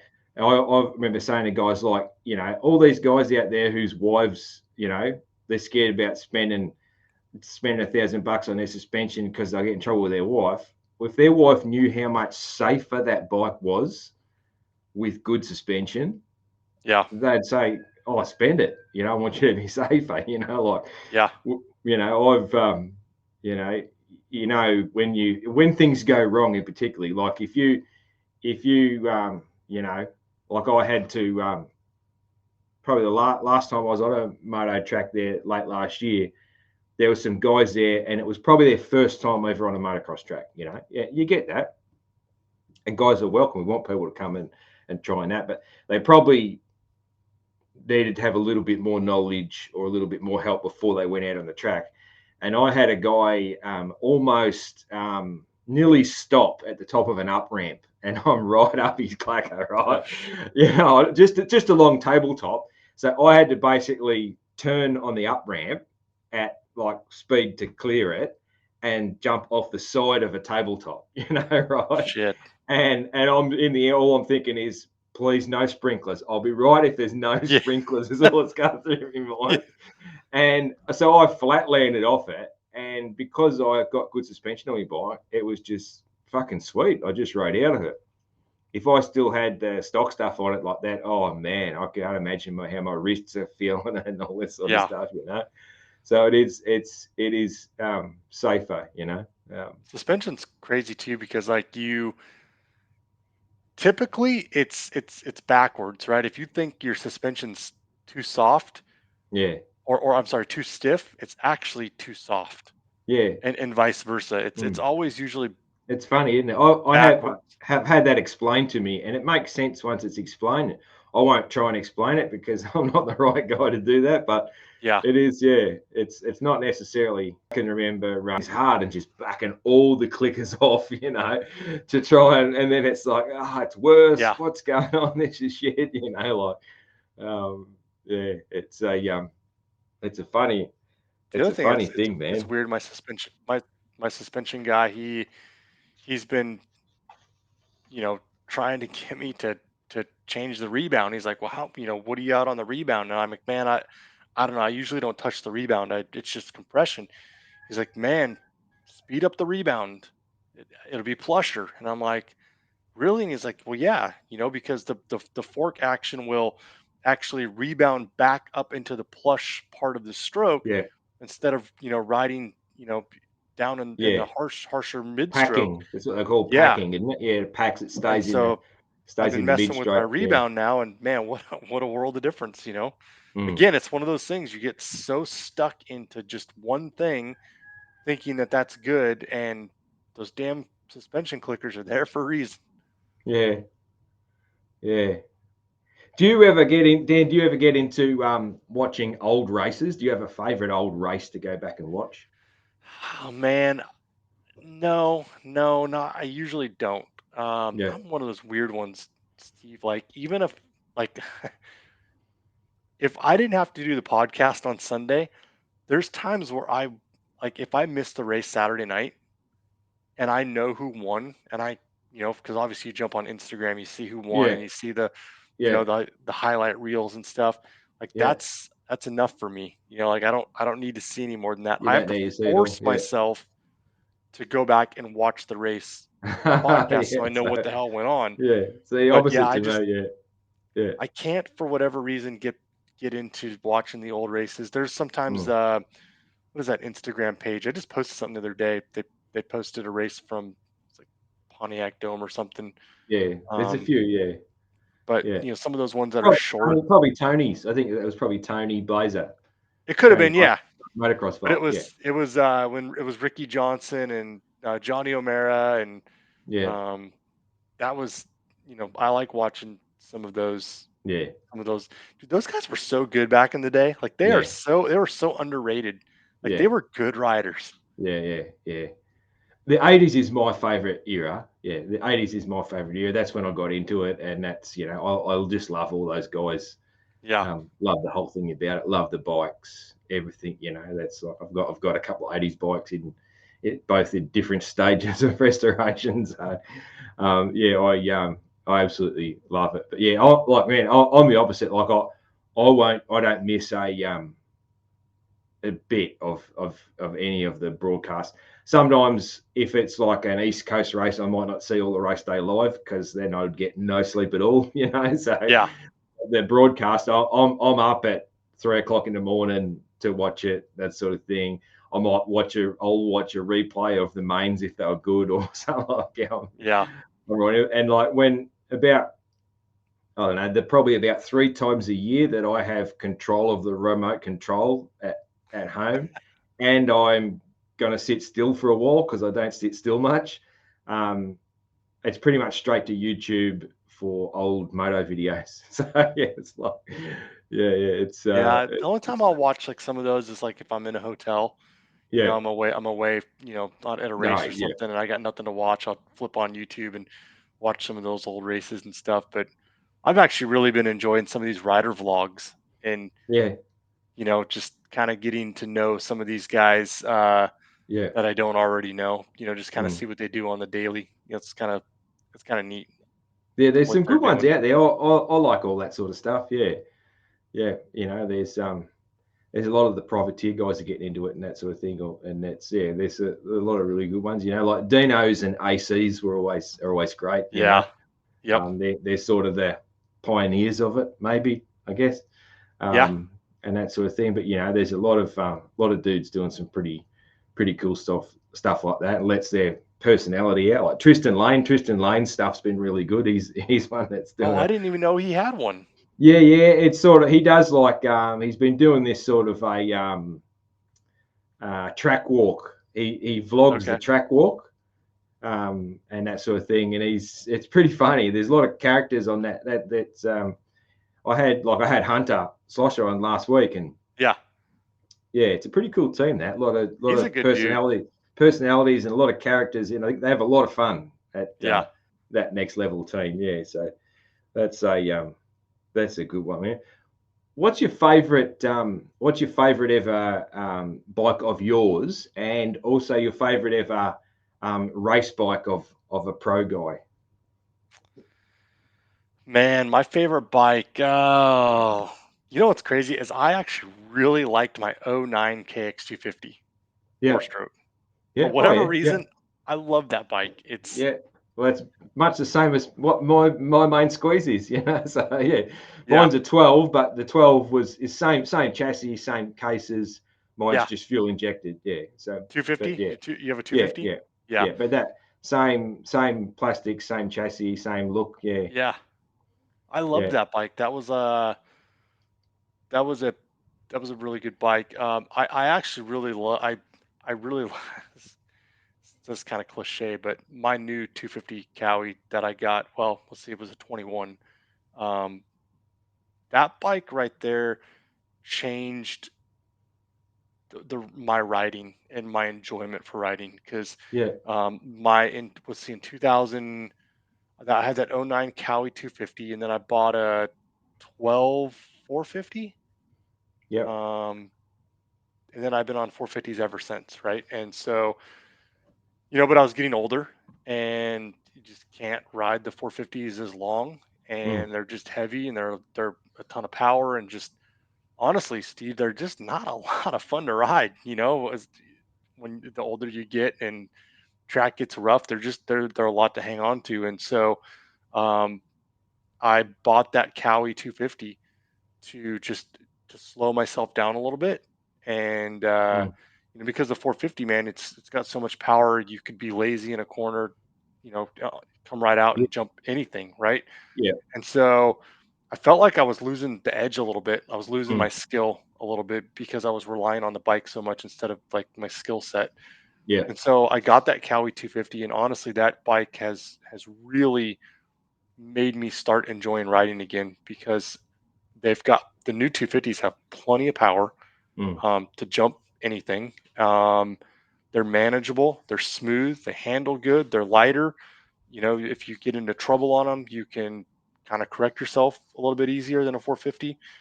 And that bike is that Honda 250 I got, the Creed Honda, some of the best bikes I've ever owned and had the most fun on because of what they are. And I bought a new Cowie 450 because it was new, right? Mm.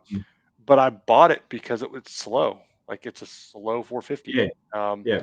But that's why I wanted it. Mm. Everybody keeps saying, Cowie needs to make a 350. Somebody other than KTM needs to make a 350. Well, that new 450 that Honda is very 350-ish, Yeah. and so that's why I bought it because it didn't have that sheer power. But I'll tell you, man, us vet guys, we have no business on 450s. A 250F will do anything and everything you want it to do these days. Yeah, I like the 250 for moto, definitely. I do a lot of trail riding as well, and I love the 450 for trail riding. Yeah. Especially long day, you can ride lazy, and riding 450s up, like a lot of the trail riding we'll do is in the mountains, and riding uphills on a 450 is so much fun. Oh yeah. I mean, anything uphill is fun, but a 450, that's just cool. Just letting the big girl eat, and then you got heaps of engine braking coming down that big hill as well, so they're easy to ride down. Like they're easy, as long as you got sort of the strength for that, the strength for it. Yeah. No good for a little guy or whatever, but or a young fella. But when you got a bit of old man strength, trail riding the 450s, super good fun. But on a moto track, 250. Or my favorite thing on the moto track is actually my 125. So I love it. I was going to say, your other question was what was my favorite factory motorcycle, and it would have to be a 99 or a 2000 Pro Circuit KX 125 with the split fire bikes. Yeah, those are by far my favorite bike ever. Yeah, sweet. Well, close, man. Mine is Jimmy Gaddis's 93 Pro Circuit bike. The Honda?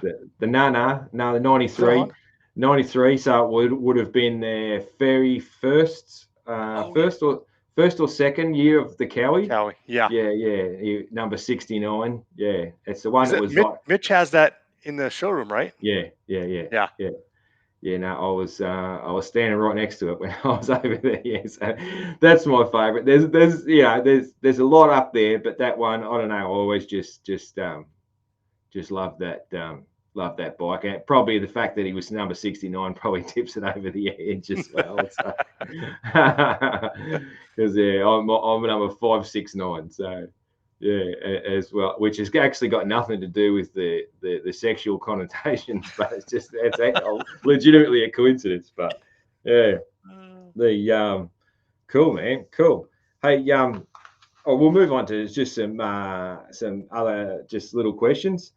So this one's actually come from. So I thought I'd put out a question for you to our mates on the Discord. The main event Discord. I'm scared. Nah, don't be scared. It's actually it's a great question. So there's a few that came in and some good ones, but this one's from our guy Jeff, Canada Jeff.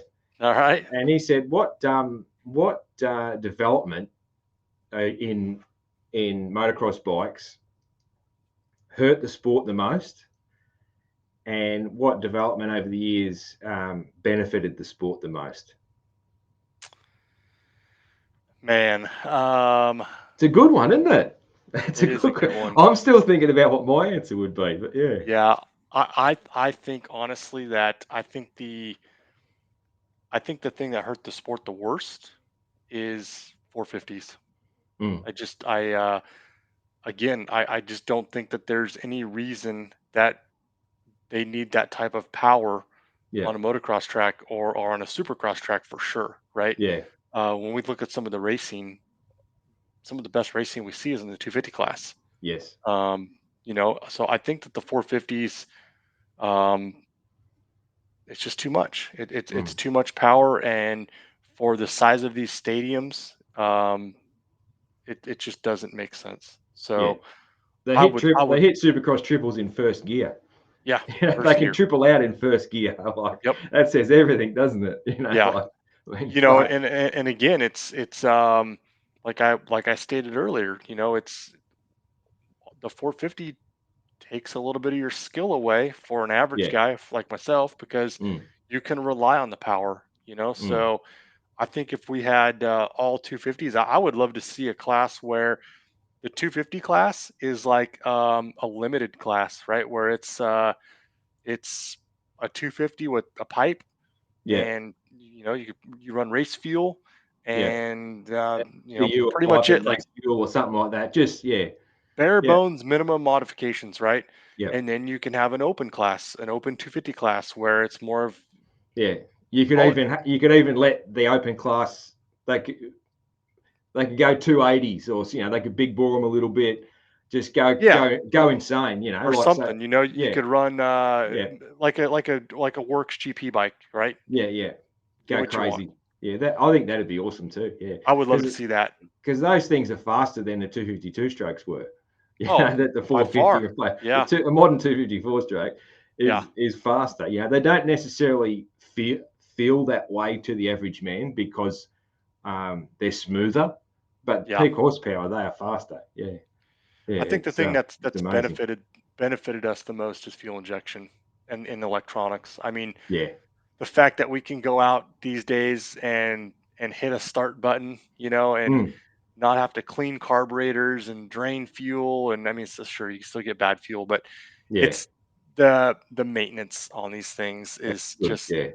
it's you can actually ride and not have to work on your motorcycle. Remember back in the day, Steve, we were always wrenching on our bike, jetting it, or Fucking around putting a with different carbies, spark plug or whatever, right? Especially carbies on 4-strokes, man. It's such a pain in the ass. Oh, huge Getting a pain in the ass. 2-strokes pretty easy because there's so much room. Like there from ain't the shit back of but the room. frame to the head, you got all this elbow room in there. It's so easy, you can turn the carb around and get the bowl off, or you can pop it in and out and all that. It's just like it's easy on a 2-stroke, but 4-stroke carby stuff, terrible. Yeah, like that 09 Kicks 250 I had was carbureted. Yeah, and I'll never forget, man, just trying to if I ever had to jet that thing or it was a freaking nightmare, man. You had to pull the freaking subframe off and everything to get the carburetor out, and it was no fun. Yeah, no, I love mine. Yeah, so mine was the second generation. Mine is the model where they come out with the dual fuel injection. Okay, on that same, I think so. I think like 10 or 11 they got injection, and then the 12, which is mine, there was the dual injection. So it's got the one sort of back further as well, and it's beautiful. Like its whole life, it pretty much it starts 3 kicks from cold its whole life. Even now and again, if the warmed out, it might start second kick. But they never designed to start on the first kick because the first kick sort of ignites the electricals. Right. But yeah, and I still don't have the magic button, but I do have the fuel injection. So yeah. Oh yeah, I've never rolled up to a motocross track with an electric start before. So, yeah. No, I mean, dude, for us, listen, if I crash so hard I can't get back on the bike and kickstart it to ride again, I'm probably done anyways, right? Yeah. So Yeah. I don't know. For me, the kickstart thing is not that big of a deal. For average guy at a motocross track, it doesn't matter. Off-road riding, off-road, and even trail riding doesn't matter that much. Off-road racing, the electric start's a big advantage, Oh, sure. When you're doing gnarly stuff and the little tip overs and stalling and all that sort of thing can happen a lot. And sometimes you can't get your leg to the starter and all that sort of thing on a side of a hill, all that sort of thing. That's when you really need that magic button. But yeah, it is a but yeah, fuel injection, man. Yeah, that's a good one. What you're saying about the 450s too, I think one of the biggest things, the damaging thing of that is how they just eat tracks. They just chew up tracks. It's just incredible. Like you would notice over your time riding how much rougher tracks get beaten up nowadays than in the old days. Racetracks now, man, are so rough. It's just unbelievable. And they develop so much differently than a two-stroke, back in the two-stroke days where now these 450s, the majority of them have so much engine braking, right? You're coming into a corner, whether you're on the brakes or not, the motor is braking itself and causing braking bumps without even touching the brake pedal. Massive braking bumps, massive acceleration bumps. Yeah. Two-strokes, everyone had to flow more, Yeah. So it's amazing how it just gets beaten up, Yep. I don't do it much. I used to sweep ride a lot for like pretty high level off-road racing. So I'd sweep ride, and then a couple of years ago I decided I'm going to race one of these things just to tick a box. It was a state championship race, and and I couldn't believe how torn up the track was after 3 hours or whatever, how beaten up it was. It was just like, and then you just so many fast guys on 450s just tearing the bush to pieces, and it's just amazing. I think that's one of the biggest differences between racing versus trail riding, out the bush, with the off-road stuff, is just how rough the tracks get. You know what I heard the other day too, just a little bit off topic, but kind of the Yeah, same. man. These Starks, right? These electric motorcycles that are Yeah. starting to come out. Yeah. It's going to be interesting to see what happens with those because from what I'm hearing, that there's some tracks that are starting to ban those electric motorcycles because they've had too many accidents. Because people can't Um, hear them. People can't hear you coming, Yeah. and Yeah.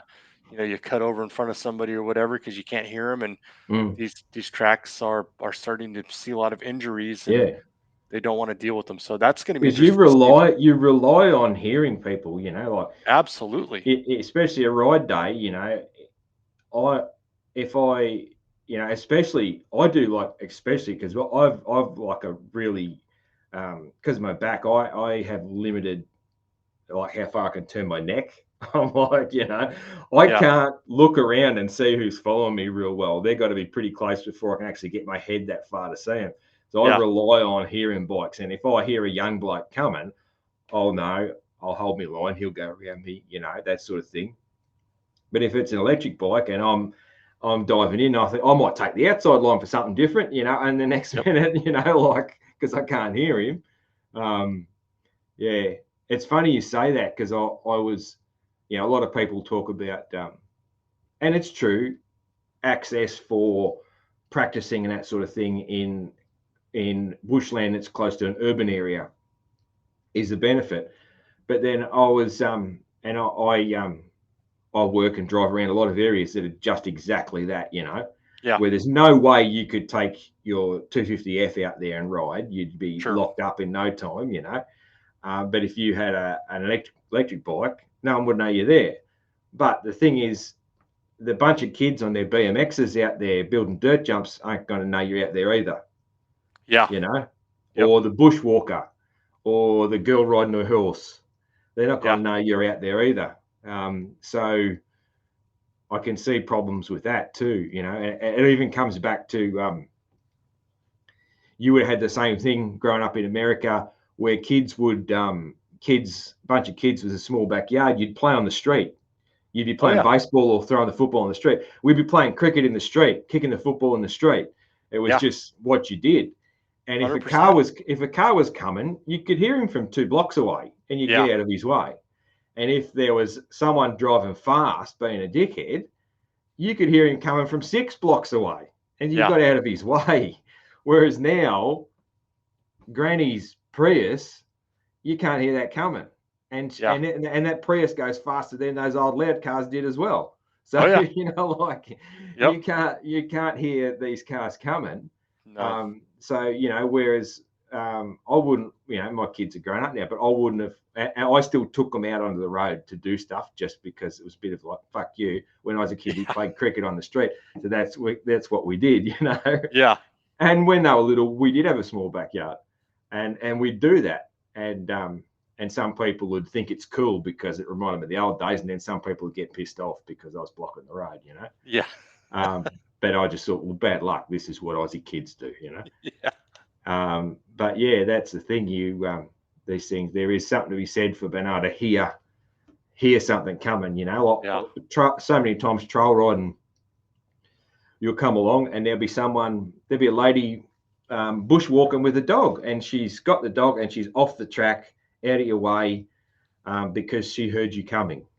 Yeah. And you see her, I always slow right down, be super respectful, don't want to spook the dog, or it might be a horse or whatever.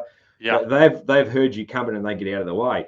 If you're belting down a downhill out in the bush on a Stark, it's like, I can see bad shit happening with that sort of At 80 thing. horsepower.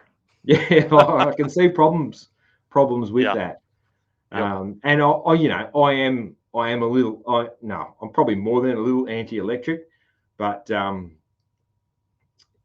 think that it's a valid thing, that what I'm saying, I think I think they have their place. I think all these electric vehicles have their place in certain ways. But yeah, it's not replacing anything. No, That's for sure. Yeah. But nope, I agree. for if you've got, like you're talking about your grandma's house that was a third of an acre backyard, and someone's got an electric bike around there, that's perfect. Yeah, Perfect. that'd be They're pretty learning sweet. their skills, ripping around there. That's great. And they're not upsetting the neighbours. There's a lot of, and I know, a lot of people having a lot of fun on those Saron bikes and all that sort of Oh thing. yeah, They got their place and all that. Like, yeah, but it's not. those are huge here. God, every Mm, kid has a Sur here. yeah, yeah. That's it, man. Hey, what's on your moto bucket list? Where like haven't you been that you'd love to go to? Oh, like ride wise, or go to a race, or what? Either to go and ride it or to go and see it. Whether it's a Motocross of Nations or whatever, something that you haven't seen Yeah, or so my bucket list was Glen Helen. As weird as that sounds, oh I've yeah, never been to cool. Glen Helen, even though Yeah, I live in California, but it's Southern California, which yeah, is it's 7-8 hours from me. But I went yeah. down for A1. I took my bike, went to Glen Helen twice. I'm good on Glen Helen, Aussie Steve. Like I'm good. Yes. I don't ever have to go back to Glen Helen. Yeah, It's yeah, I've checked it off the bucket list. yeah, But I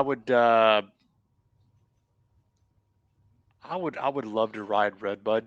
I think that yeah. track is like it's a historic motocross track Mm, in the United States, and of course we have our big Redbud National there every 4th of yeah, July. yeah, So I would love to go ride that track just to say that I've ridden Redbud. Um, and I would like to do a GP.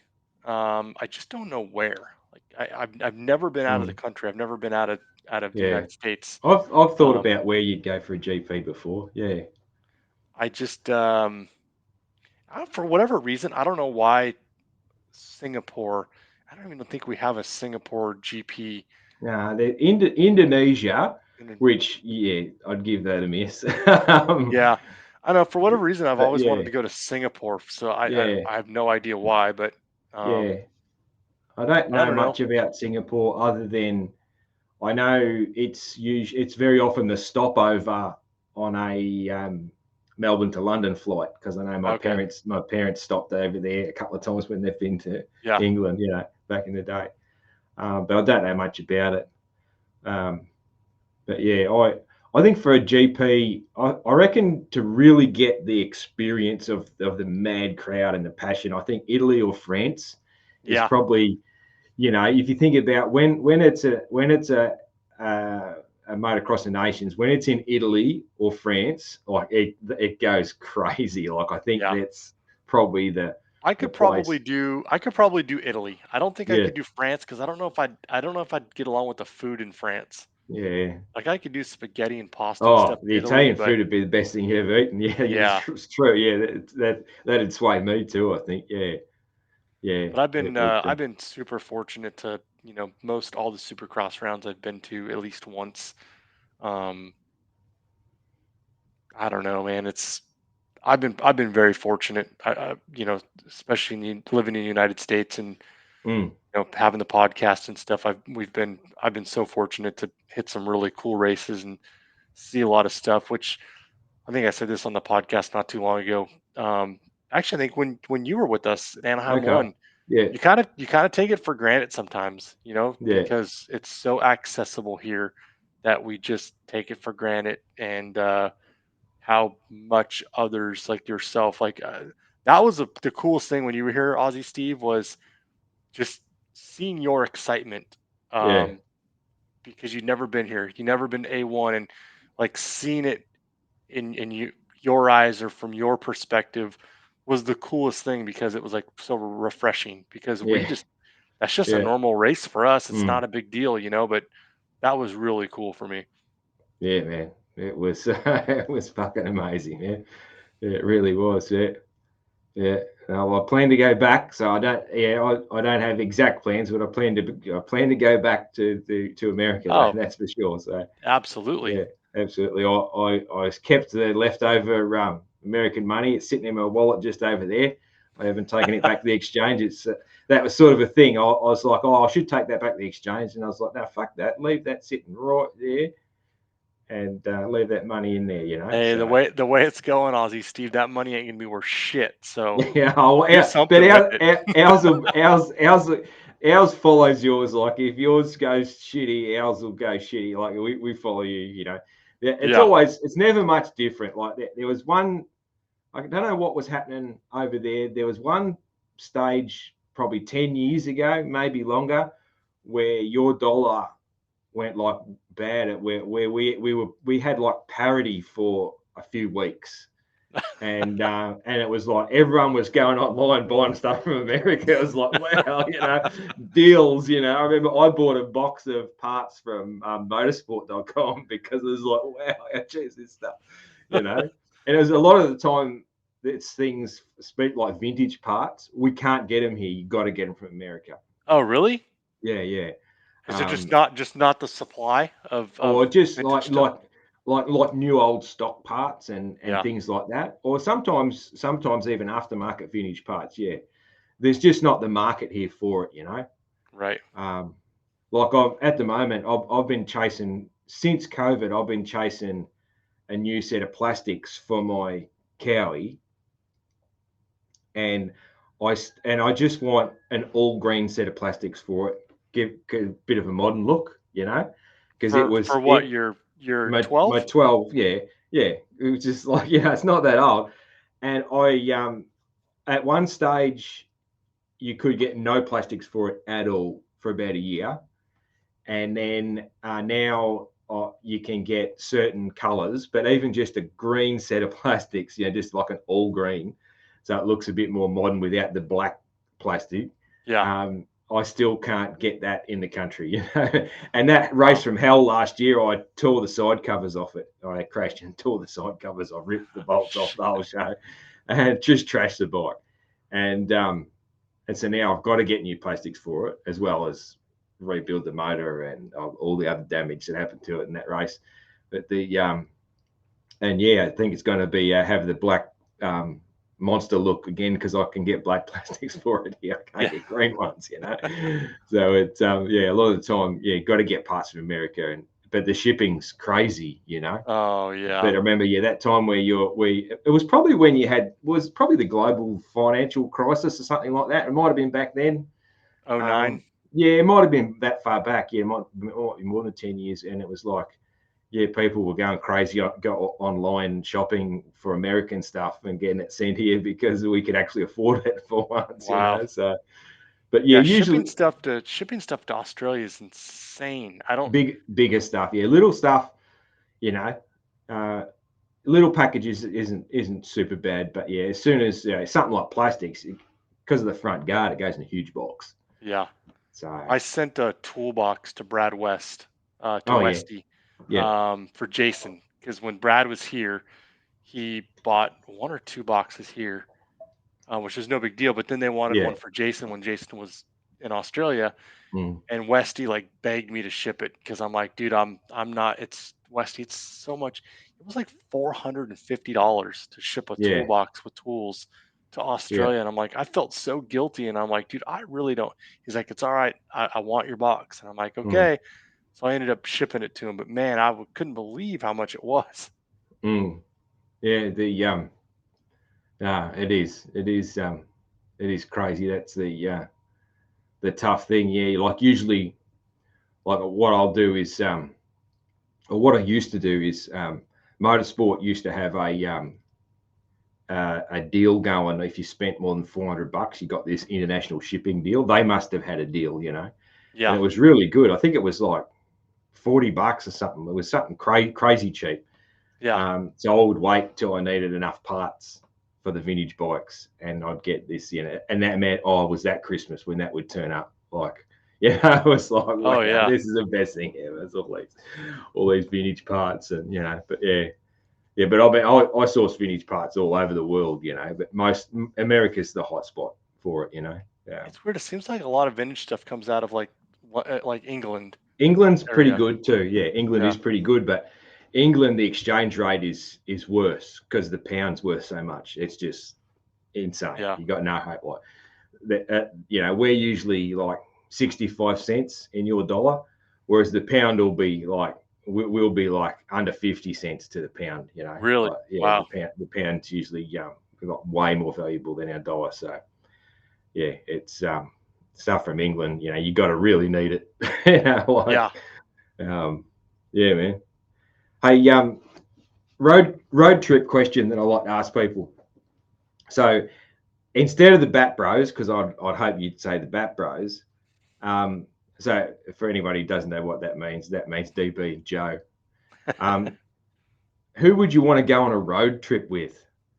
And like, what are you doing? Where are you going? Are you driving? Are you riding? Just a road trip across America or a different country. What's your dream road trip? Oh man. So when I retire, I'm gonna buy an RV, Yep. and I am going to my dream is to pretty much like hit all 50 states and ride in all 50 states. Like Nice. Yeah. that's kind of my dream, right? But I don't know who I would want to go with. Now, this is going to sound weird, right? I've gone on some road trips with Joe and Daniel, and they don't like to talk on road trips. Really? And I'm actually good with that. Like I don't, especially Daniel. Daniel will put he'll be driving, he'll put his headphones in or his ear pods, and he'll listen to podcasts the whole way. I'll listen to something on my own. For whatever reason, when I'm traveling, I don't want to talk. Yeah. It might sound a Yeah. little, like even on an airplane, like when I got on an airplane, I don't want to talk to anybody. Mm. I probably am like an old crotchety asshole on the Yeah. airplane when the lady behind next to me is trying to say hello and stuff, and I don't even want to talk to her. But I don't know, for whatever reason, when I get in the car or I get in an airplane to travel, I just want Mm. to be by myself. Yeah. Which Yeah. probably sounds really weird, but No, I get it. I get it because there's situations where I would be like that. There is situations. Yeah. yeah, Yeah. like Yeah. I love getting in the car and just driving and just I actually prefer just to drive. Sometimes I don't listen to anything, like no music, no Really. podcast, no nothing. I just want to Yeah. hear the road and just See, if you're no good road tripping with me, then man, because it's a fucking rock concert when I'm road tripping. Like, man, I it's couldn't fucking do it. on for young and old. Yeah, it's a fucking rock concert from start to finish. Now there'll be Yeah. usually, yeah, there'd be a mixture of a rock concert and listening to podcasts. But yeah, I love music and I love listening to music, and so yeah, I almost have music going like nearly like my whole life. I have something going. I'd Or say nowadays podcasts a lot too, of course. But yeah, when I drove to SoCal for A1, I probably half the trip I drove in silence, yeah, or I just wanted to hear the road and just I don't know. yeah, Sometimes I come up with my wildest ideas and shit when I'm driving, just by myself, and yeah, whether it's a tool idea or I'll just randomly think of something I forgot to do, or just mm, you know, I don't know. yeah, yeah. And No, then I get what you mean. I got a buddy that will like I got one buddy, my buddy Eric, God bless him, I love him to death, but he likes to talk. Like he wants to talk all the time. And I'm like, The dude, whole just time, yeah, shut the fuck up. Like yeah, but he likes to talk, which is fine. yeah, And then I've got a buddy that likes to listen to music like yourself, but it's yeah, like it's like gangster rap, and it's you know volumes up super yeah. high, and I'm like, I can't even hear Yeah. myself think, and I'm like, dude, turn it off, Yeah, over it. Like yeah, yeah. so, It's good. Some of the funnest times in my life, I reckon, have been road trips with mates going somewhere, and yeah, especially some of my mates, like they're just crazy, like, and you just yeah, I can remember like road trips, just my jaw aching from laughing so much. You know, like you're nearly getting cramps in your jaw Yeah. from laughing. So your face is sore, your abs, your stomach muscles are sore from the laughing and that sort of thing. Yeah, it's a good thing, man. What else have we got? I've got a couple of other little questions for you. I've kept you fair. Geez, we've knocked out a couple of hours. It's all good. What so dudes that are into moto usually are people that don't scare easy, you know. What scares you, man? Snakes. Snakes? I Yeah. do not do snakes at all. Like, Yeah. no, I'm this was I I bought during COVID. All my buddies bought these e-bikes, the mountain bikes, like the Yeah. specialized Levos, Yeah. and they're like, dude, you got to buy a Levo. You got to come riding with us, blah, blah, blah, blah. And I'm like, man, I can't see myself spending $6,000 on a mountain bike. Mm. I can't, and finally they talked me into it. So I did. And of course I regretted it. I'm like, God, that's so much money for a fucking bicycle. Mm. On my very first ride, Steve, we were out at the lake, Folsom Lake. They got a bunch of trails and stuff. It's actually a really fun place to ride. But Yeah. in the summertime, there's snakes, rattlesnakes, Yeah. and big fucking rattlesnakes. And so I'm behind my buddy Alex, and I'm fairly close to him. Maybe 3-4 bike lengths back. He hits this rattlesnake, and the rattlesnake wraps around his rear tire and kicks up right off the back tire right at me. Oh no. And I It's slam on the flying at you. brakes. Yeah. This is my very first ride on my $6,000 mountain bike that I already had remorse on buying. Okay. Yeah. I slam on the brakes, and this fucking rattlesnake's right in the middle of the trail, coiled up. It's rattling like a motherfucker. And another thing I don't like snakes, and I don't like to be lost. Like Yeah. that's why I don't really do any trail riding, dirt bike riding, because I don't like to get lost. I don't have the GPS and all that bullshit. So I don't like to be lost. I don't like snakes. Well, my buddy Alex is up the trail, and he's like, dude, just go around it. And I'm like, I'm not going around it because there's like weeds and shit, like the bike trail is just narrow, and I'm Yeah. like, I ain't going off in the fucking brush with, there's probably other snakes and shit. I said, I'm turning around and I'm going back down the fucking trail. I'll meet you wherever. Well, I turn around, go down the trail. I have no idea where I'm going because it's the first time I've ever ridden there on this $6,000 bike that I have remorse buying, and almost just get killed by this rattlesnake. So I end up going down the trail, end up getting lost for like, I don't know, 30 minutes. And then my buddy finally came around. But yeah, dude, I don't like snakes and I don't like to get lost. Yeah. That's it. Yeah. Yeah. No, I'm pretty cool with either of those. Yeah. Really? Yeah. Yeah. I don't Yeah. I don't really snakes don't bother me. And we have like wicked, like the worst snakes in the world. Um, they don't bother me too much. But as long as they're not a risk to a kid or a pet. Pets Yeah. is, even kids are smart enough to know to keep the fuck away, but pets is always the Yeah. worry. Like we have, bad fuckers come into our backyard. Not all the time. It's not like, it's not like Indiana Jones, but Dude, has the any, colonel fucked any yeah. up or what? There's almost 100% chance that they would have gone through his yard at some stage, but nah, he hasn't. But yeah, I don't know if they're like our snakes are.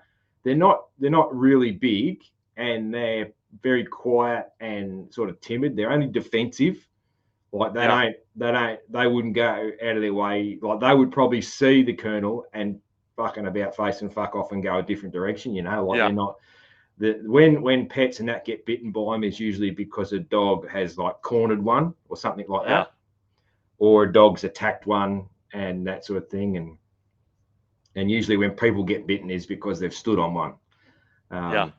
Yeah, they're very, and I mean, they're still big, like, they're probably average, the average of an adult size 4 foot, I suppose, Oh yeah. See, Um, some of these rattlesnakes we have are 6-7 feet. They're yeah, monsters. yeah.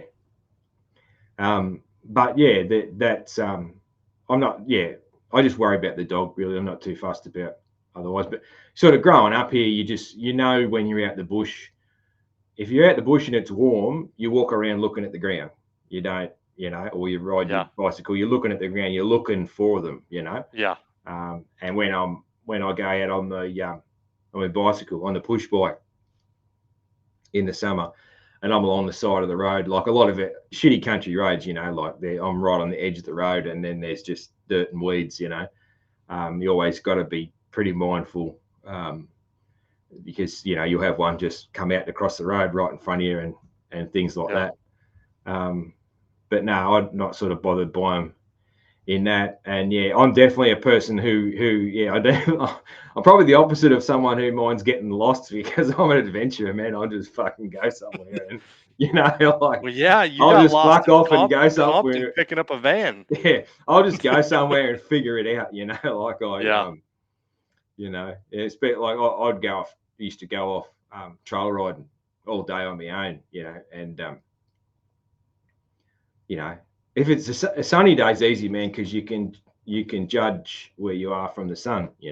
Overcast day, you've got to be a bit more careful. Like. Well, it's like when I was young, we got these sand dunes out in Nevada where we were out, we were doing some drinking. I was young. That was probably 16, 17 years old, and Mm, drinking Coors Light, and we got lost, and because when you're out in the dunes, everything kind of looks the same, right? yeah, And it there's no would do. Yeah, sun, so you can't tell yeah, where you're going, and yeah. it was dark, and we ended up running out of gas, and having to walk, and we finally found this highway, and this guy helped us to get back, to where our trucks and stuff were at. But man, that was scary. So that's Mm, why I don't like getting lost. yeah, yeah, yeah. I mean, the only thing that really scares me, like the ocean scares me. Oh Big, yeah. big bodies of water, even big rivers and Yep. and that sort of thing. Big rivers with strong currents and right out in the ocean and all that, like that freaks me out, because I can't see what's going on. That's the thing that gets me, when I can't see what's happening. Like if I'm out in the bush facing a wild animal, but I can see the motherfucker, I'm a lot more comfortable with that than Yeah. being in the ocean or a big river or something like that. I don't know what's fucking going on, like I don't I don't like I that. don't I like don't bodies like of that water shit, either. you know. I just assume they don't come on my turf. I'll stay out of their turf. You know what I Yeah, mean? yeah. That's the thing, Like I always reckon surfing would be cool and that sort of thing, to try. But I don't want to be out that fucking far with those big fish out there, No, like those big fish with big teeth. That doesn't do it for me, not at all. no. That's like fuck no. That's yeah, that one's definitely not for me, man. Hey, why Kawasaki, man? Why the love for Kawasaki? Where did that come from? Oh man. I mean, I was a Honda guy my whole life. Like growing up, right? That's all I rode was Hondas. And then I got that '09 Cowie 250, and I was always a fan of AC and then Villapoto, of course, Yeah, and just kind of stuck with them. They knock on wood, they've always been good to me. I've never had any issues with them, and I'm a loyal guy. I'm just, yeah, if you listen to the podcast, I'm just loyal to my friends, my family, just brands, everything. Very very loyal. So yeah. I just, dude, I like them. I like the bikes. Mm, They handle good. They they're always stable. That's probably the biggest thing that I like about them is yeah, they're always stable. They're always predictable. They're never gonna just put you on the ground. Like I've been very fortunate with my Honda, yeah, but Hondas notoriously put people on the ground. Um, but I've had to do a lot of stuff to that Honda to make it stable. yeah. Um, but man, I love the Cowies. It's just a good bike. Mm, And honestly, I think Cowie gets a lot of hate, that they're pieces of shit and they fall apart and the bolts strip and this and that and whatever. And honestly, I think it's just haters, man. You know how many yeah. bolts I've stripped on a Cowie, Steve, in 10 years? Not one. Not one. Not Yeah, one.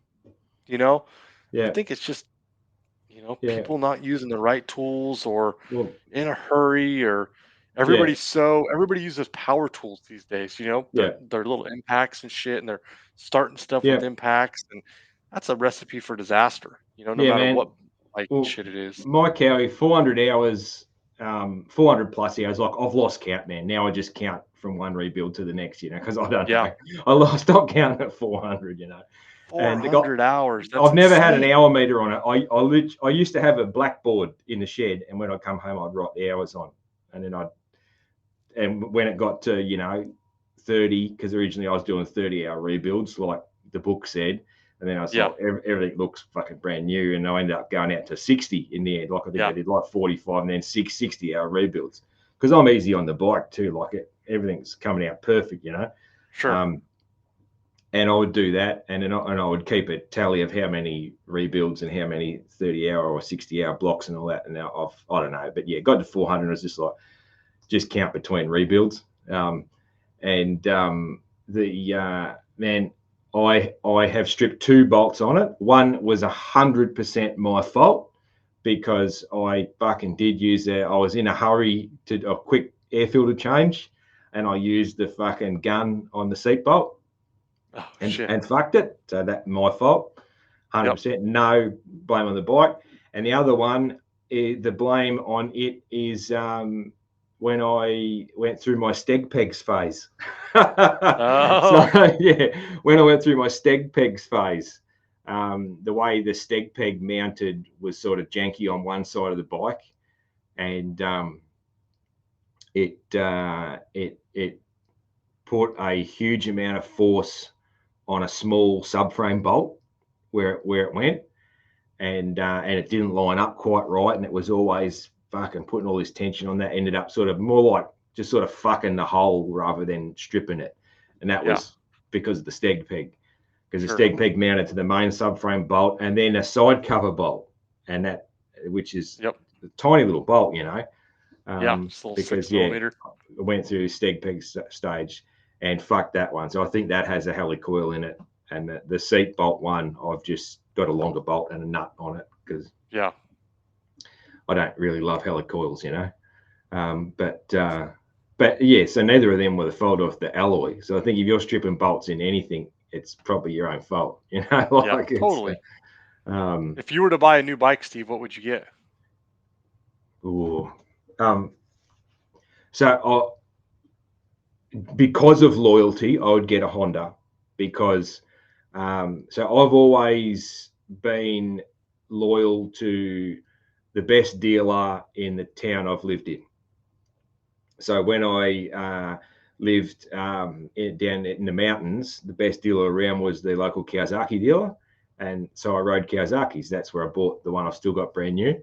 But nowadays, I'm back where I grew up. I was like you. I grew up riding mostly Hondas, because the local shop is a mate of mine and a good guy, and he sells Hondas. So I would buy a new Honda just to buy a bike off him. Yeah. If he sold his shop and I didn't have that loyalty, and that's not just like I'd feel bad if I didn't buy a Honda. Like I actually will feel good to buy a bike from my mate. Sure. Yeah. Um, so I'd probably buy a 250 of him. If he sold his shop and I was just like didn't have any sort of loyalty or connections and that sort of thing, geez, I don't know. I think I would probably get another Cowie. I think Yeah. just because of this one's so good. Like it's the only bike I've ever bought brand new, and I'll keep that bike forever. Once Yeah. it's done that many hours, that I don't know. At some stage, I'll retire it. And Have you ever had give to it a replace the head or like the no, cylinder case? Nothing like that. Just no. top ends or what? Top ends and valves, and I'm about to do the big end, which is pretty. I'll be interested to see how that big end is, and that like literally the dealer that I bought it off, he built a lot of race engines, and also rode with that guy, and he said to me, the way you treat your bike, that big end's going to last forever. So we'll see. We'll see. Wow. So you It got is, mate. 400 hours roughly on a crank Yeah, and a 250. yeah, yeah. Wow, that's The insane. the Nicosil, the bore's worn out. The bore's worn out. It's had 8 or 9 top ends or something. It's about to get a big bore kit put on it. Yeah. So it should be a 270, I think. Yeah. That our man Canada Jeff, sent me, and yeah, and it got valves. We did valves at 150 hours, and they replaced them because they were out, and we'd ordered the new ones, but the ones that came out were pretty good. Wow. So I'm about to do valves again now. So, and but like I'm easy on the bike too. Sure. I I changed my ways on how I use the loud handle after the first time I paid to rebuild my own motor. Yeah. I was Yep. a rever. I was the rev the piss out of it guy. And I remember people telling me, change up gears, dude. You got more gears. What are you doing? Yeah. And then the first time I paid to rebuild my own motor, I was like, hang on. You don't have to ride like that. You don't have to ride like that. So Yeah. I'm very, very sympathetic, and I'm not out there to win prizes, man. Yeah. Like if I short shift it and that sort of thing, like I reckon I've hit the rev limiter like twice Oh, wow. in its whole life. I'm not, Yeah. and that's That usually by accident probably. I'm just not that sort of little, guy. little panic rev on accident over the jump. Yeah, that Yeah. sort of thing. Yeah, a panic rev or that sort of thing. But yeah, the motor took a beating at this race last year, so she's Man, getting the that's full pretty treatment. impressive. That's a lot of hours. That's awesome. But it has, man, it's been amazing. Like one day out of the blue, it did a coil just on the trailer. Like literally, it must have maybe water got in it from the wash from the last ride. Got it off the trailer at an event and just dead. And it was a coil. And that's the only time. That's the only thing that's ever gone wrong that wasn't just a maintenance thing with That's it. cool. So yeah, it's been a fantastic bike, man. Yeah, That's awesome. yeah. The other thing too is that I like the as far as new bikes go, man. I do like the Yamaha 250. Yeah. I've ridden one of them and it was cool. So like Yeah. if my next bike probably it won't be new. It'll be a late model second-hand bike probably. So you don't get to sort of necessarily choose your brand. Yeah. And most of the 250Fs, I'd be happy to have one. Yeah. And when you are shopping secondhand around where I live, it's a lot of Yamaha and a lot of Austrian bikes. That's like probably huge percentage of sales would be blue or a variation of the orange bike. Yeah. Yeah, that's you I see think it's pretty common everywhere probably. anywhere. Probably anywhere. We don't have a lot of Austrian 250s out here Okay, yeah. for whatever reason. It's mainly Yamahas, Cowies, Hondas. There's some KTM's and stuff, but they're not like at the tracks. There's a lot of 450s, ton Mm, of 350s, yeah, but not a lot of 250s. yeah, yeah, yeah. But shit, they're all good bikes these days, They are, Can't man. go wrong, really. You really can't. Yeah. No, you can't go wrong, man. Cool. I reckon we getting pretty close, man. It must be getting late where you are, man. Yeah, it's Um, 10:30. The girls have been coming into the studio here like, "You done yet? You done yet?" My yeah, daughter I think's getting ready to go to bed. So, my crew is usually doing the same thing, wanting to know if I'm done. All right, man. You got any other questions, any things or anything else before we finish up? no, man, I think I'm good. I'm very grateful that you had me on the show, and again, one of my one of my most memorable moments, Ozzy Steve, would just be you at A1. Like that was for me, that was awesome. Just to see the excitement in your face and the reaction to everything. And we got to do it again. We got to do it Oh again. yeah, yeah, And yeah. next time we'll see if we can get you some type of credential. I think that'd be Well, cool. yeah, geez, that'd be amazing. Yeah, you know, it's funny, man. Look, I won't say too much because we'd be going into another hour, you know. But I was listening to the press conference. I always watch the press conference. I was listening to the press conference, and particularly this just most recent one, and I was like, I hate. I'm not a guy that likes to be critical, but sometimes you've got to be, you know, and like, fuck, guys, some of the questions and that, um, just such low energy, you know. Yeah.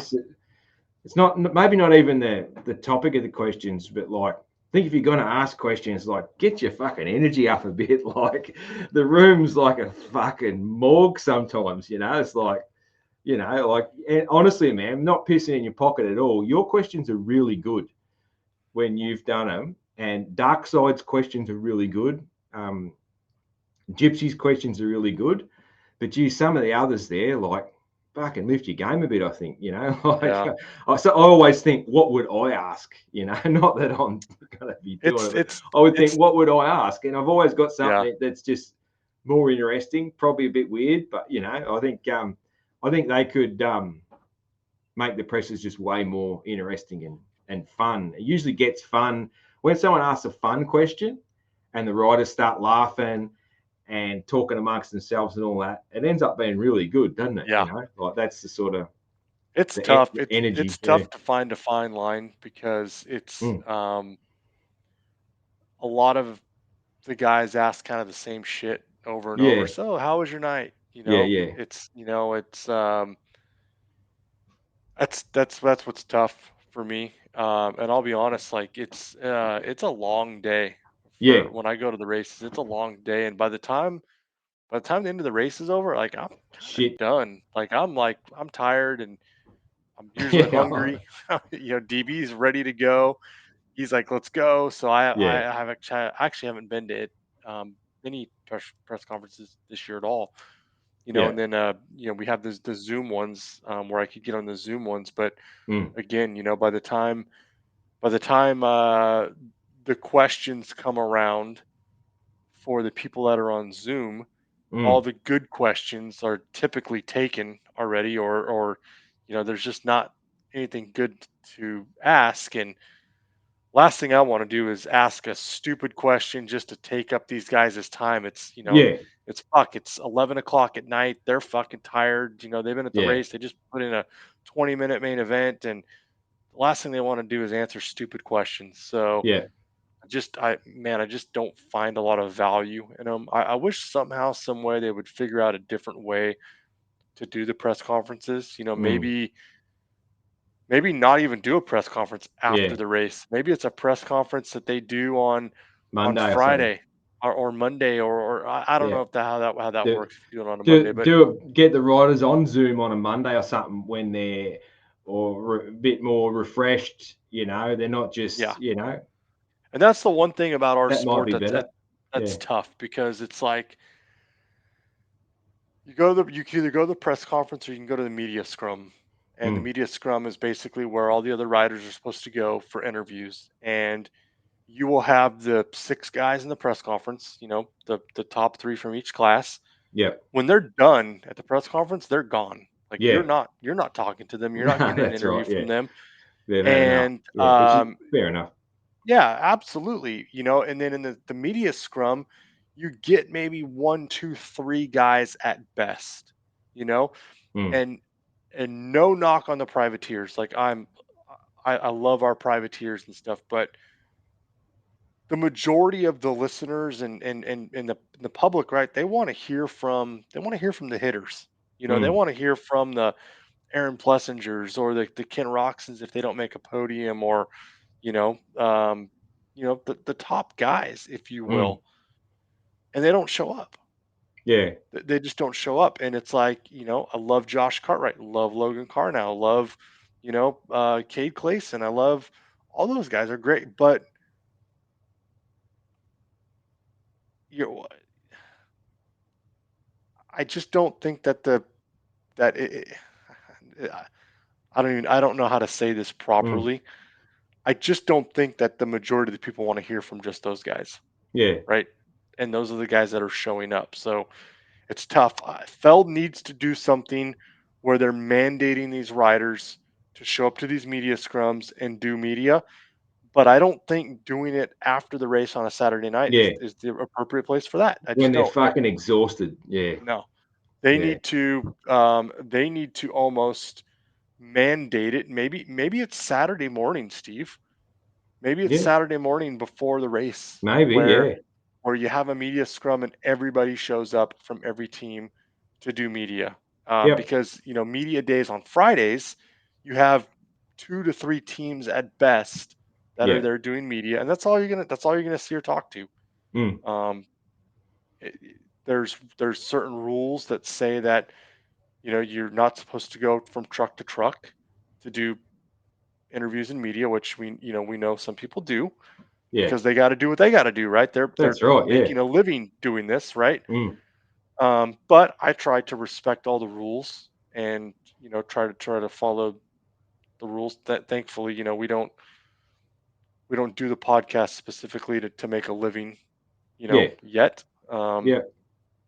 So we have a little bit of flexibility there, but I don't know, man. There's got to be something different done, that works for everybody where we can get good content from these guys because I just think it's the same vanilla stuff kind of over and over and over again.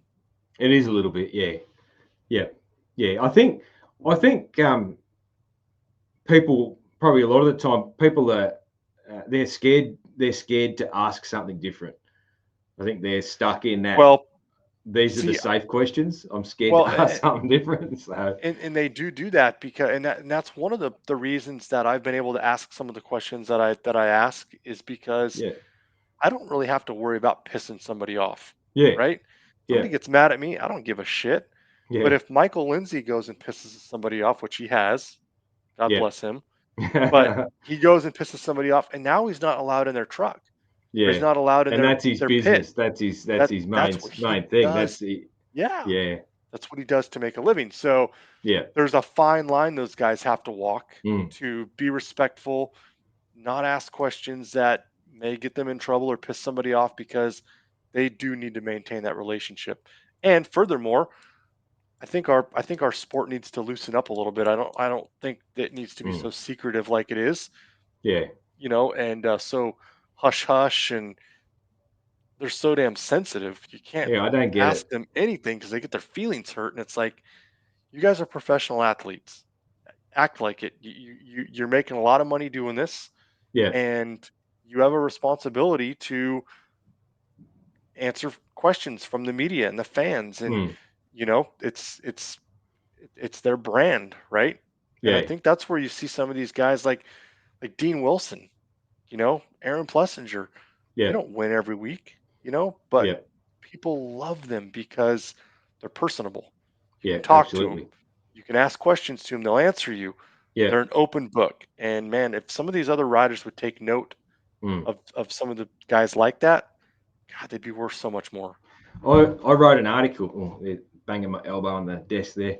I wrote an article a couple of years ago for Moto Limited. There, it was about riders and their personalities and that sort of thing.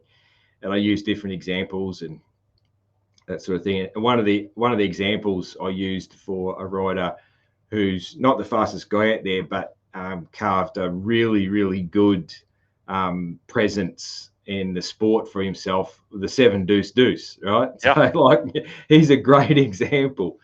And then perfect. at the opposite end, and not to pick on the guy, he's badass rider, but Justin Cooper is probably the opposite end, where that Yeah, dude's fucking badass. Like, he's fucking fast in that, but like, he's very, very dull and probably shy and not into anything like that.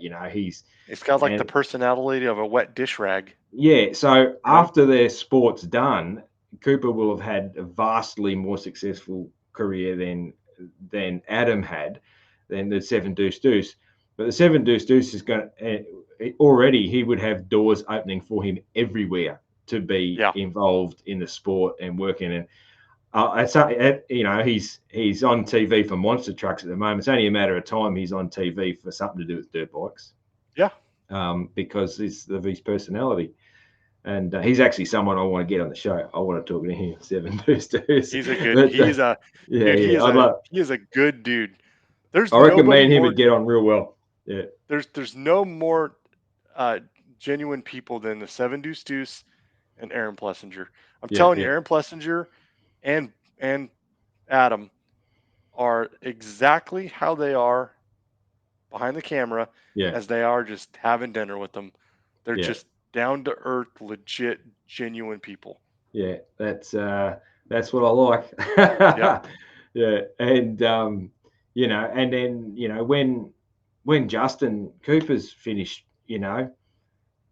what